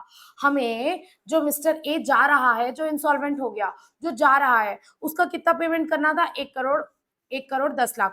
वो हमें कब करना था? 2020 में, मार्च 2020 में। लेकिन हमें यहाँ पर पेमेंट करना था। अगर हम यहाँ पर पेमेंट कर देते तो क्या हमें कोई ब्याज देना पड़ता? क्या कोई शेयर ऑफ प्रॉफिट देना पड़ता? नहीं। अगर हम यहाँ के यहाँ पेमेंट कर देते तो क्या हमें कोई ब्याज देना पड़ता? The answer is no. उस केस में तो कोई ब्याज नहीं देना पड़ता मैडम। तो फिर मेरे को एक बात बताओ, अगर हमने 1 साल एक्स्ट्रा यूज किया, अगर हमने मिस्टर ए का पैसा 1 साल एक्स्ट्रा यूज किया तो ब्याज कितने समय का देंगे? जो एक्स्ट्रा यूज किया उतने टाइम का ब्याज देंगे ना, कि ये जो 1 साल तुमने एक्स्ट्रा यूज किया पैसा, ये मानूंगा मैं कि अब मैंने कैपिटल नहीं लगाया है, मैंने लोन दिया है आप लोगों को, ये माना जाएगा कि यहाँ पर मैंने आपको लोन दिया है और ये जो 1 साल आपने मेरा पैसा यूज किया, इस 1 साल का मेरे को ब्याज दे दो। ये जो 1 साल आपने एक्स्ट्रा यूज किया मेरा पैसा, ये माना जाएगा कि आपने मेरे से लोन लिया है, आप मेरे को इतने टाइम पीरियड का ब्याज दे दो। तो ये जो 1 साल एक्स्ट्रा यूज किया ना, सिर्फ इसका ब्याज देना पड़ेगा। पुराने वाले पीरियड में तो उसने कैपिटल के नाम पे लगाया था ना। देखो यहाँ तक, कहाँ तक? यहाँ तक, इस पर्टिकुलर पॉइंट तक, इस पर्टिकुलर पॉइंट तक तो उसका कैपिटल लगा हुआ है ना। अभी तक तो वो पार्टनर ही है, अभी तक तो वो पार्टनर ही है, तो उसका तो कैपिटल लगा हुआ है, तो उसके हिस्से का तो उसको प्रॉफिट मिल रहा है ना। यहाँ तक, मार्च 2020 तक तो वो पार्टनर ही है। तो जो पैसा उसने लगाया है 1 करोड़, उसका तो उसको, उसके नाम का उसको प्रॉफिट मिल रहा है ना। 10 लाख का प्रॉफिट मिला ना, तभी तो उसका शेयर कितना हुआ? 1,10,00,000। अब ये जो एक्स्ट्रा टाइम, ये जो एक्स्ट्रा अगर पार्टनर्स उसका पैसा यूज करते हैं और वापस नहीं करते हैं, तो जितना एक्स्ट्रा टाइम वो यूज किए ना, सिर्फ या तो उतने एक्स्ट्रा टाइम का ही या तो उनको प्रॉफिट शेयर देना पड़ेगा या तो उनको ब्याज देना पड़ेगा।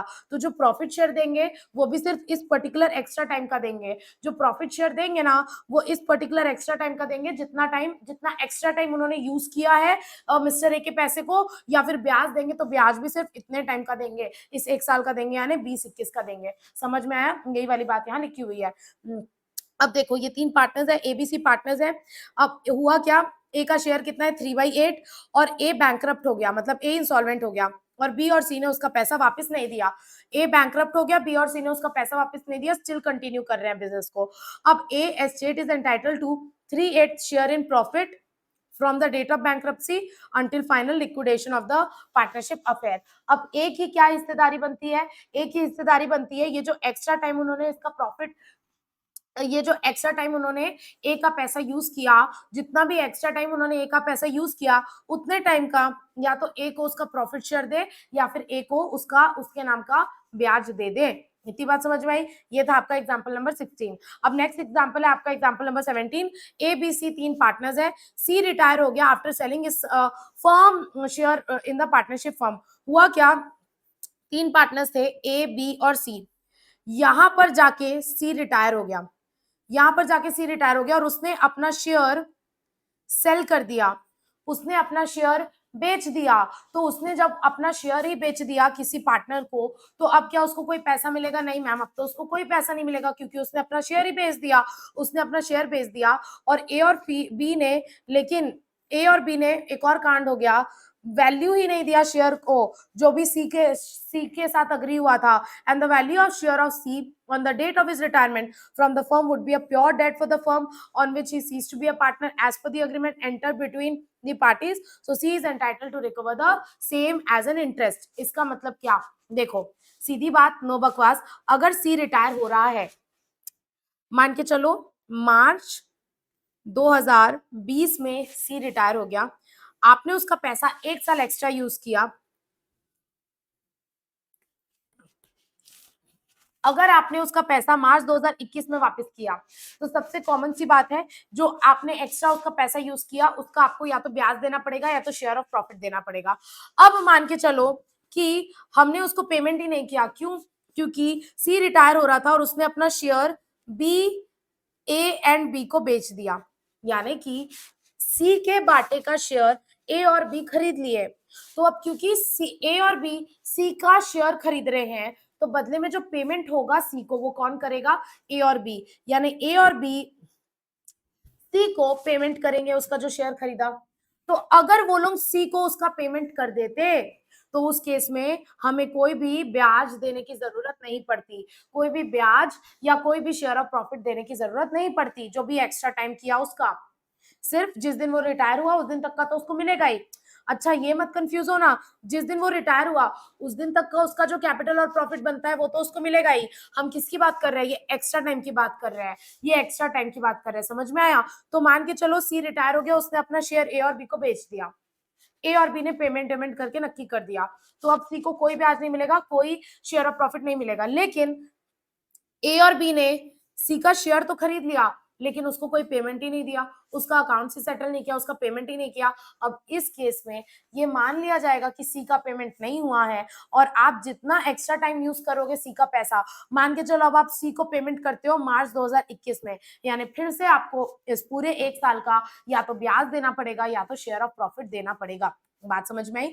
यहाँ पर देखो क्या हुआ, ए बी सी 3 पार्टनर्स थे, सी रिटायर हो गया, और जब वो रिटायर हुआ तो ए और बी ने सी का शेयर खरीद लिया, लेकिन उसको पैसा नहीं दिया, उसको उसके शेयर की वैल्यू नहीं दी। तो उस केस में ये मान लिया जाएगा कि उसने उधारी दिया है, उसने डेट दिया है, उसने डेट दिया है और उसके डेट का उसको ब्याज मिलना चाहिए, उसके डेट का उसको ब्याज मिलना चाहिए। अच्छा, इस केस में अगर वो अपना शेयर सेल कर देता है, अगर वो अपना शेयर सेल कर देता है और बाकी पार्टनर्स खरीद लेते हैं, लेकिन बाकी पार्टनर्स उसको पेमेंट नहीं करते हैं, तो ये मान लिया जाएगा बाकी पार्टनर्स ने उधार लिया है उससे, और बाकी पार्टनर्स को उस उधार का इंटरेस्ट देना पड़ेगा। इस वाले सिचुएशन में शेयर ऑफ प्रॉफिट नहीं मिलेगा, इस वाले सिचुएशन में सिर्फ सी को इंटरेस्ट मिलेगा। इस वाले सिचुएशन में शेयर ऑफ प्रॉफिट का क्वेश्चन नहीं आएगा, क्योंकि बाकी पार्टनर्स उसके शेयर को खरीद चुके हैं, तो कैपिटल तो उसका किसी नाम से है ही नहीं, क्योंकि ए और बी उसके शेयर को खरीद चुके हैं। तो ये माना जाएगा कि ए और बी ने सी को उधारी दिया है, सी को डेट दिया है, सी को उधारी दिया है, सी को डेट दिया है, और इस सिचुएशन में सी को क्या मिलेगा? उतने टाइम पीरियड का इंटरेस्ट मिलेगा। इस केस में शेयर ऑफ प्रॉफिट नहीं मिलेगा, सिर्फ इंटरेस्ट मिलेगा, सी को उतने टाइम पीरियड का इंटरेस्ट मिलेगा। ये वाली बात समझ में आई? ये तीनों केस समझ में आया? 3 सिचुएशन है, तीनों सिचुएशन समझ में आया क्या? एक बार फट से रिवाइज करवा दे रही हूँ। पहला सिचुएशन, अगर कोई पार्टनर जा रहा है तो उसका अकाउंट तुरंत के तुरंत सेटल कर दो, पेमेंट कर दो तुरंत के तुरंत। नहीं करते हो तो जितना एक्स्ट्रा टाइम यूज करोगे उतने एक्स्ट्रा टाइम का या तो शेयर ऑफ प्रॉफिट दे देना या तो ब्याज दे देना। लेकिन अगर उसका शेयर कोई दूसरे पार्टनर खरीद लेते हैं तो वो तुरंत पेमेंट कर दिए, तो हम कोई भी शेयर ऑफ इंटरेस्ट नहीं देंगे। लेकिन अगर उसका शेयर जो है दूसरे पार्टनर ने खरीद लिया पर उन्होंने पेमेंट नहीं दिया, तो ये माना जाएगा कि उन्होंने उधार लिया है, और इस सिचुएशन में भी जितना एक्स्ट्रा टाइम हम उसका पैसा यूज करेंगे जब तक पेमेंट नहीं कर देते, तब तक का हमें ब्याज देना पड़ेगा उस रिटायरिंग पार्टनर को। समझ में आया क्या? ये था सेक्शन 37 क्रक्स में, ये था सेक्शन 37 क्रक्स में। समझ में आया? यस, ओके, ठीक है। ये हो गया last section of the day, last section of the chapter, section 38, जो बहुत ही छोटी सी बात कर रहा है कि अगर कोई पार्टनर ने कोई गारंटी दे करके रखी है कोई पेमेंट करने के लिए, कि मैं 1 करोड़ की गारंटी देता हूँ, मैं 2 करोड़ की गारंटी देता हूँ, अगर कोई पार्टनर ने या तो फर्म को गारंटी दी है या किसी थर्ड पार्टनर को गारंटी दी है, वो गारंटी सिर्फ तब तक ही वर्क करती है जब तक फर्म में रिकॉन्स्टिट्यूशन नहीं होता है। अगर फर्म में रिकॉन्स्टिट्यूशन हो जाएगा तो that guarantee will cease to take effect, that guarantee will cease to take effect. Example, ये फर्म है, ये हम है, ये हमारी फर्म है, और ये हमारी परी और ये है, ये तीन पार्टनर्स हैं, राजू, बाबूराव और श्याम, ये तीनों पार्टनर्स हैं। अब मान के चलो राजू ने फर्म को 5 करोड़ की गारंटी दी है, 5 करोड़ की गारंटी दी है या तो फर्म को या फिर थर्ड पार्टी को, कोई भी पेमेंट को लेकर के, कोई भी पेमेंट को लेकर के राजू ने गारंटी दी है कि इस चीज को लेकर के अगर लॉस हुआ तो तेरा भाई देगा 5 करोड़, तेरा भाई देगा। तो राजू ने या तो थर्ड पार्टी को गारंटी दे करके रखी है, तो डील करना फर्म से, लॉस हुआ तो मैं गारंटी लेता हूं, मैं 5 करोड़ दूंगा, या तो उसने फर्म को गारंटी दे करके रखी है, मैं 5 करोड़ दूंगा। तो अगर किसी पार्टनर ने या तो फर्म को कोई गारंटी दे करके रखी है या तो थर्ड पार्टी को कोई गारंटी दे करके रखी है, तो वो गारंटी सिर्फ तब तक कंटिन्यू करेगी जब तक फर्म में कोई चेंजेस नहीं होता। अब बाद में जा करके फर्म में कोई चेंजेस हो जाता है, जैसे कि मान के चलो कोई न्यू पार्टनर का एडमिशन हो जाता है, अनुराधा आ गई, तो चेंज इन कॉन्स्टिट्यूशन हो गया। अब चेंज इन कॉन्स्टिट्यूशन हो गया ना, तो क्योंकि पुरानी फर्म खत्म हो गई, एक नई फर्म एग्जिस्टेंस में आ गई, तो ये जो पुरानी गारंटी राजू ने दी थी ये अपने आप खत्म हो जाएगी, ये अपने आप खत्म हो जाएगी। या फिर कोई रिटायर हो जाता है, बाबूराव रिटायर हो जाता है, तो बाबूराव रिटायर हो गया तो भी तो चेंज इन कॉन्स्टिट्यूशन हो गया ना, तो पुरानी फर्म बंद हो गई, एक नई फर्म आ गई एग्जिस्टेंस में, तो इस केस में भी राजू ने जो गारंटी दी थी वो अपने आप खत्म हो जाएगी। या फिर कोई इंसॉल्वेंट हो जाता है या डेथ हो जाती है, मतलब कभी भी अगर change in constitution of firm होता है, अगर कभी भी change in constitution of firm होता है, तो ये जो गारंटी थी ना ये अपने आप खत्म हो जाएगी। यानी ये गारंटी सिर्फ तब तक कंटिन्यू रहेगी जब तक रिकॉन्स्टिट्यूशन ऑफ फर्म नहीं होता है। बस इतनी सी बात है, मुझे तुमसे प्यार है। देखो यहाँ पर क्या लिखा हुआ है, सेक्शन 38, यहाँ पर क्या बोला है, अकॉर्डिंग टू सेक्शन 38, जो कंटिन्यूइंग गारंटी, अगर आपने कोई गारंटी देकर के रखी है, किसको, या तो फर्म को या तो थर्ड पार्टी को, किसने दी है, पार्टनर ने, अगर पार्टनर ने कोई गारंटी देकर के रखी है या तो फर्म को या तो थर्ड पार्टी को, तो वो सिर्फ तब तक कंटिन्यू रहेगी जब तक चेंज इन कॉन्स्टिट्यूशन नहीं होता। अगर चेंज इन कॉन्स्टिट्यूशन हो जाएगा, यानी एडमिशन, रिटायरमेंट, डेथ, ये सब हो जाएगा, तो वो गारंटी अपने आप खत्म हो जाएगी। देखो यहाँ क्या लिखा है, continuing guarantee to firm or to third party in respect of any transaction is revoked, यानी अपने आप खत्म हो जाएगी, अपने आप खत्म हो जाएगी। Is revoked as to future transaction from the date of any changes in the constitution on the firm. अगर कोई चेंजेस होता है कॉन्स्टिट्यूशन ऑफ फर्म में, तो वो जो गारंटी है वो अपने आप खत्म हो जाएगी, अनलेस एंड अनटिल आपने कोई कॉन्ट्रैक्ट करके रखा है, unless and until there is an agreement in contrary, यानी आपने अगर अग्रीमेंट में अलग से लिख करके रखा है कि भले आंधी आ जाए, तूफान आ जाए या अंबर गिर जाए, गारंटी कंटिन्यू रहेगी, गारंटी खत्म नहीं होगी। अगर आपने अग्रीमेंट में अलग से लिख दिया कि भले आंधी आ जाए, तूफान आ जाए, कोई भी कॉन्स्टिट्यूशन हो, एडमिशन हो, रिटायरमेंट हो, डेथ हो, फर्क नहीं पड़ता, ये गारंटी कंटिन्यूइंग रहेगी, तो उस केस में वो गारंटी कंटिन्यूइंग रहेगी। बट अगर आपने अग्रीमेंट में ऐसा कुछ नहीं लिखा है, अग्रीमेंट में ऐसा कुछ नहीं लिखा है, उस केस में अगर चेंज इन कॉन्स्टिट्यूशन होता है तो कंटिन्यूइंग गारंटी अपने आप खत्म हो जाएगी, कंटिन्यूइंग गारंटी अपने आप खत्म हो जाएगी। समझ में आया? जैसे मान के चलो ये जो राजू है उसने बोला है कि फर्म जो भी धंधा करेगी परचेस सेल का, उसमें अगर फर्म को कोई भी लॉस होगा, या अगर मान के चलो फर्म लोन लेती है, या फर्म को कुछ भी इमरजेंसी लॉस हो गया, कभी भी कोई भी इमरजेंसी लॉस हो गया, या इस पर्टिकुलर ट्रांजेक्शन में फर्म को लॉस हो गया, तो मैं भरूंगा, राजू ने बोल दिया मैं भरूंगा, तो राजू ने एक कंटिन्यूइंग गारंटी दे दी कि इस पर्टिकुलर ट्रांजेक्शन में फर्म को अगर कभी भी लॉस हुआ ना, कभी भी लॉस हुआ तो मैं भरूंगा, तो ये कंटिन्यूइंग गारंटी है। लेकिन अगर कभी फ्यूचर में जाके कोई changes in constitution of firm होता है, तो वो कंटिन्यूइंग गारंटी अपने आप रिवोक हो जाएगी, अपने आप खत्म हो जाएगी। बट हाँ, अगर आप चाहते हो कि वो कंटिन्यूइंग गारंटी खत्म ना हो, तो अलग से कॉन्ट्रैक्ट में लिख दो। अगर आपने कॉन्ट्रैक्ट में लिख दिया कि भले ही फर्म चेंज हो जाए, कॉन्स्टिट्यूशन चेंज हो जाए, लेकिन फिर भी गारंटी कंटिन्यू रहेगी, उस केस में गारंटी कंटिन्यू रहेगी। बट अगर आपने अग्रीमेंट में कुछ नहीं लिखा है, तो गारंटी अपने आप खत्म हो जाएगी। यही बात लिखा हुआ है, एनालिसिस पढ़ लेते हैं। Mayor changes in the constitution of firm, अगर मेयर चेंजेस इन कॉन्स्टिट्यूशन होता है तो उससे क्या हो जाएगा, रिवोक हो जाएगी गारंटी, गारंटी अपने आप रिवोक हो जाएगी। अब कब कब चेंज होता है कॉन्स्टिट्यूशन में, एग्जांपल डेथ के केस में होता है, रिटायरमेंट के केस में होता है, एडमिशन के केस में होता है, ये जस्ट एग्जांपल दिए हुए हैं। इसी के साथ अपना सेक्शन 38 होता है कंप्लीट, और अपना ये चैप्टर होता है कंप्लीट। समरी आपको रीड करना है, कुछ नहीं, पूरे चैप्टर की समरी दी हुई है, ये आपको होमवर्क है, ये आपको रीड करना है, ठीक है। तो इसी के साथ अपना सेक्शन 38 होता है कंप्लीट। किसी को कोई डाउट यहाँ तक? किसी को कोई डाउट? अच्छा, ये चैप्टर बहुत लेंदी था, ये चैप्टर में बहुत सारा थ्योरी था, बहुत सारे सेक्शंस थे। सोचो ना, सेक्शन 9 से लेके सेक्शन 38 तक, सेक्शन 9 से लेके सेक्शन 38 तक, यानी 30 सेक्शन किसको बोलते हैं? 30 सेक्शन भरे पड़े, पूरा थ्योरी 30 सेक्शन एक ही चैप्टर में भरे हुए, एक ही यूनिट में भरे हुए हैं। ये नॉर्मली सारे बच्चों का यही रिव्यू रहता है, मैम ये बहुत बोरिंग है, बहुत लेंदी है, कैसे करें, रिवाइज नहीं हो पा रहा है, समझ में नहीं आ रहा है, सब खिचड़ी पक गई है। नॉर्मली बच्चों का ये टेंशन रहता है इस चैप्टर को लेकर के कि खिचड़ी पक गई है, इतना सारा थ्योरी, इतने सारे सेक्शन है, ठीक है। बट क्या आपको कॉन्फिडेंस आ रहा है? नहीं नहीं नहीं नहीं, यूनिट 2 हो जाएगा। इसलिए मैंने यूनिट 2 बहुत बार रिवाइज करा है, ये बहुत बड़ा चैप्टर, अब आपको बड़ा नहीं लग रहा होगा। अपन इतने बार रिवाइज कर चुके हैं कि अब आपको ये चैप्टर बड़ा नहीं लग रहा होगा, अब छोटा लगने लगा होगा। ऐसा लग रहा है कि नहीं कि मैं ही बस खुश हुए जा रही हूँ? ऐसा आपको भी लग रहा है कि नहीं? हाँ,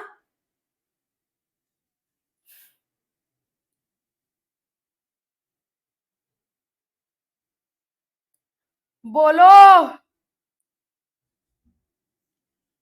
यस, लग रहा है। Great, great. तो इसी के साथ आज की लेक्चर यहीं खत्म करते हैं। एमसीक्यू सॉल्व किए हो क्या? एमसीक्यू मैं कल बोली थी एमसीक्यू सॉल्व करके आना। किसने किसने एमसीक्यू सॉल्व किया है?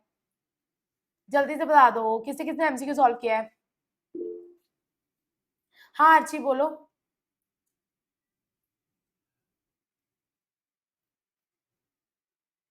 आर्ची किया है?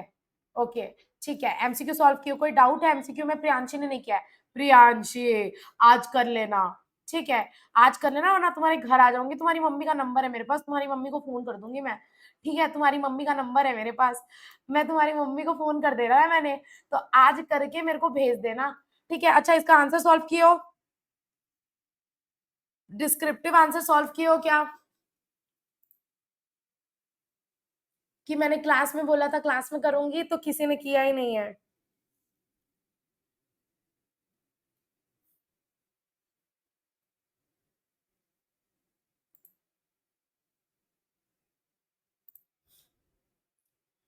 नहीं किया है तो एक काम करते हैं, एक बार इसको खुद से प्रैक्टिस करके आना। मैं कल की क्लास में इसको आंसर राइटिंग प्रैक्टिस कराऊंगी और फिर हम लोग चैप्टर यूनिट नंबर 3 चालू करेंगे। बट एक बार कॉपी में भले टूटा फूटा आंसर लिखो, मेरे बताने के पहले अगर एक बार खुद से लिख के लाओगे ना, फिर मैं जब बताऊंगी कि मेरा लिखने का तरीका क्या है, तो आपको ज्यादा अच्छे समझ में आएगा। और बुक का आंसर हमेशा एकदम अच्छा नहीं होता है, तो कृपया करके बुक का आंसर कॉपी ना करें, बुक का आंसर कॉपी ना करें। मैं आपको क्लास में बताऊंगी किस तरह से लिखना है आंसर, लेकिन मेरे लिखवाने से पहले एक बार खुद अपने आंसर्स लिख के लाओगे। क्या करना, अभी मैं आपको नोट्स भेज दूंगी। सबसे पहले पूरा चैप्टर रिवाइज करना, पूरा का पूरा यूनिट 2 रिवाइज करना, ठीक है, समझना। उसके बाद ये सारे क्वेश्चन एक बार खुद से ट्राई करना। एक बार जब खुद से करते हैं और फिर जब टीचर बताता है ना, तो जो समझ में आता है, डायरेक्टली मैं बताऊंगी तो आपको जो समझ में आएगा, उससे पहले अगर एक बार आप खुद का दिमाग लगा लो, उसके बाद अगर आपको नहीं समझ में आया, फिर मैं समझाऊंगी तो आपको ज्यादा अच्छे समझ में आएगा। तो एक बार ये सारे क्वेश्चन खुद से अपना दिमाग लगा करके, प्लीज बुक का आंसर मत देखना। बुक का आंसर हमेशा सही नहीं होता है, हमेशा एक्यूरेट नहीं होता है। प्लीज बुक का आंसर कॉपी मत करना, बुक का आंसर कॉपी मत करना। अपना दिमाग लगाना, क्वेश्चन पढ़ना। गलत हुआ तो ज्यादा से ज्यादा क्या होगा, सीखोगे ना, बट जब तक दिमाग लगाओगे नहीं, दिमाग बढ़ेगा नहीं। तो खुद का दिमाग लगाना, खुद से सॉल्व करने का ट्राई करना। ये देखो कि आपने जो पूरे चैप्टर में पढ़ा, वो पढ़ने के बाद क्या आपको क्वेश्चन बन रहे हैं? अगर आपको क्वेश्चन समझ में आ रहे हैं, क्वेश्चन बन रहे हैं, मतलब आपने सही समझा, मतलब आप सही दिशा पे जा रहे हो। और अगर आपको क्वेश्चन नहीं बन रहे हैं, मतलब कुछ तो गड़बड़ है दया, कुछ तो गड़बड़ है, कुछ फिर एडिशनल मेहनत करने की जरूरत है। तो एक बार आज होमवर्क है आपका, ये सारे डिस्क्रिप्टिव क्वेश्चन क्वेश्चन पढ़ के बिना आंसर देखे खुद का दिमाग लगा के ट्राई करोगे। आपको समझ में आ रहा है कि नहीं, केस लॉस बन रहे हैं कि नहीं बन रहे हैं? और नहीं बन रहे होंगे ना, तो मुझे बताना, आई विल हेल्प यू कि आप कैसे सुधार कर सकते हो। मैं भी आपको तभी हेल्प कर पाऊंगी जब आप ईमानदारी से खुद प्रैक्टिस करके आओगे और ईमानदारी से बताओगे कि आपको क्वेश्चन बन रहे हैं कि नहीं बन रहे हैं। अगर आपको नहीं बन रहा है तो वो भी मुझे बताओ कि मैम मुझे नहीं बन रहा है क्वेश्चन, मुझे क्वेश्चन ही समझ में नहीं आ रहा है, मुझे तो लिखा ही नहीं जा रहा है, मुझसे तो आंसर ही नहीं लिखे जा रहा है। सही आप मुझे बताओगे, तभी तो मैं आपकी हेल्प कर पाऊँगी कि आपको इम्प्रूव कैसे करना है। लेकिन जब तक आप खुद से ट्राई ही नहीं करोगे, जब आपको पता ही नहीं होगा कि आपसे क्वेश्चन बन रहा है कि नहीं बन रहा है, कहाँ दिक्कत आ रही है, आपको क्वेश्चन समझने में दिक्कत आ रही है कि लिखने में दिक्कत आ रही है, तो मैं आपकी हेल्प कैसे करूँगी? तो कल अपन आंसर राइटिंग करेंगे, उसके बाद यूनिट 3 चालू करेंगे। लेकिन उसके लिए मेरा रिक्वेस्ट है आपको, अगर आप लॉ में आंसर राइटिंग में एक्सेल करना चाहते हो, तो एक बार खुद से क्वेश्चन पढ़ के समझने का ट्राई करना। कई बार क्वेश्चन समझना भी एक बड़ा टास्क हो जाता है कि क्वेश्चन पढ़ के समझ में ही नहीं आ रहा है, तो खुद से एक बार क्वेश्चन पढ़ के समझने का ट्राई करना और इसको कॉपी में लिख करके लाना, कॉपी में लिख करके लाना, ठीक है? ठीक है, इसको सबको लिख करके लाएँगे और कल की क्लास से पहले आपके जो आंसर्स हैं, उसको मेरे को फ़ोटो खींच के भेजना। चारों के चारों भेजेंगे मेरे को। बाकी जो क्लास में नहीं आ रहे हैं, अब उनको तो मैं नहीं बोल सकती, लेकिन आप चारों के चारों सॉल्व करके मेरे को पीडीएफ बना करके फ़ोटो खींच करके भेजोगे, ठीक है? कितने क्वेश्चन हैं? 6 क्वेश्चन है, मात्र 6 क्वेश्चन है, ज़्यादा टाइम नहीं लगेगा, आधी घंटा आपको रिवाइज़ करने में लगेगा, मैक्सिमम 1 डेढ़ घंटे में आपका सारा हो जाएगा, सारा नक्की हो जाएगा, इतना तो दे सकते हो। इतना टाइम तो दे सकते हो, पूरा यूनिट 2 अपन ने किया है और मैंने बहुत बार रिवाइज़ भी करवा दिया है क्लास में, ठीक है? एक बार खुद से पूरा चैप्टर रिवाइज़ करके समझोगे और इनको खुद से ट्राई करके 6 क्वेश्चन को लिख करके मुझे भेजोगे फ़ोटो खींच करके, तभी मैं कल क्लास में आंसर डिस्कस करूँगी। अगर मुझे चारों के आंसर नहीं आए, तो मैं क्लास में आंसर्स डिस्कस नहीं करूँगी, अपना तरीका नहीं बताऊँगी, टिप्स एंड ट्रिक्स नहीं बताऊँगी कि आंसर लिखना कैसे है, डायरेक्ट यूनिट 3 में मूव ऑन कर दूँगी। मुझे चारों का आंसर आना चाहिए, तभी मैं आप लोगों को आंसर राइटिंग क्लास में डिस्कस करूँगी। समझ में आया? समझ में आया? समझ में आया? Yes, okay. तो इसी के साथ आज की क्लास खत्म करते हैं। Very good. Please, please, please लिख के लाना। ज़्यादा से ज़्यादा क्या होगा? गलत होगा ना, तभी तो सीखोगे। अच्छा है ना, मेन एग्ज़ाम में तो गलती नहीं करोगे, यहाँ गलती करना चाहिए। यहाँ गलती करोगे तभी तो मेन एग्ज़ाम में नहीं करोगे गलती। तो गलती करो, खुद से प्रैक्टिस करके आना। गलत आंसर होगा तो भी लिख के मुझे भेजना। ऐसा मत शर्माना, अरे गलत है मैम क्या बोलेगी? कोई दिक्कत की बात नहीं है, जैसा समझ में आएगा बट खुद के दिमाग से सॉल्व करना, भले आंसर गलत हो। बुक का कॉपी नहीं करोगे वरना वो आप अपने साथ चीटिंग कर रहे हो। आप उस केस में अपनी आंसर राइटिंग सुधार नहीं पाओगे, ठीक है? तो इसी के साथ आज की क्लास खत्म करते हैं। रिवाइज़ करके पूरा यूनिट 2 नक्की हो जाना चाहिए आपकी तरफ से, ठीक है? पूरा यूनिट 2 अच्छे से रिवाइज़ करके, आंसर करके मेरे को कल की क्लास में भेजना ही है। इसी के साथ आज की क्लास खत्म करते हैं। I will see you tomorrow at 10। Take care, bye bye.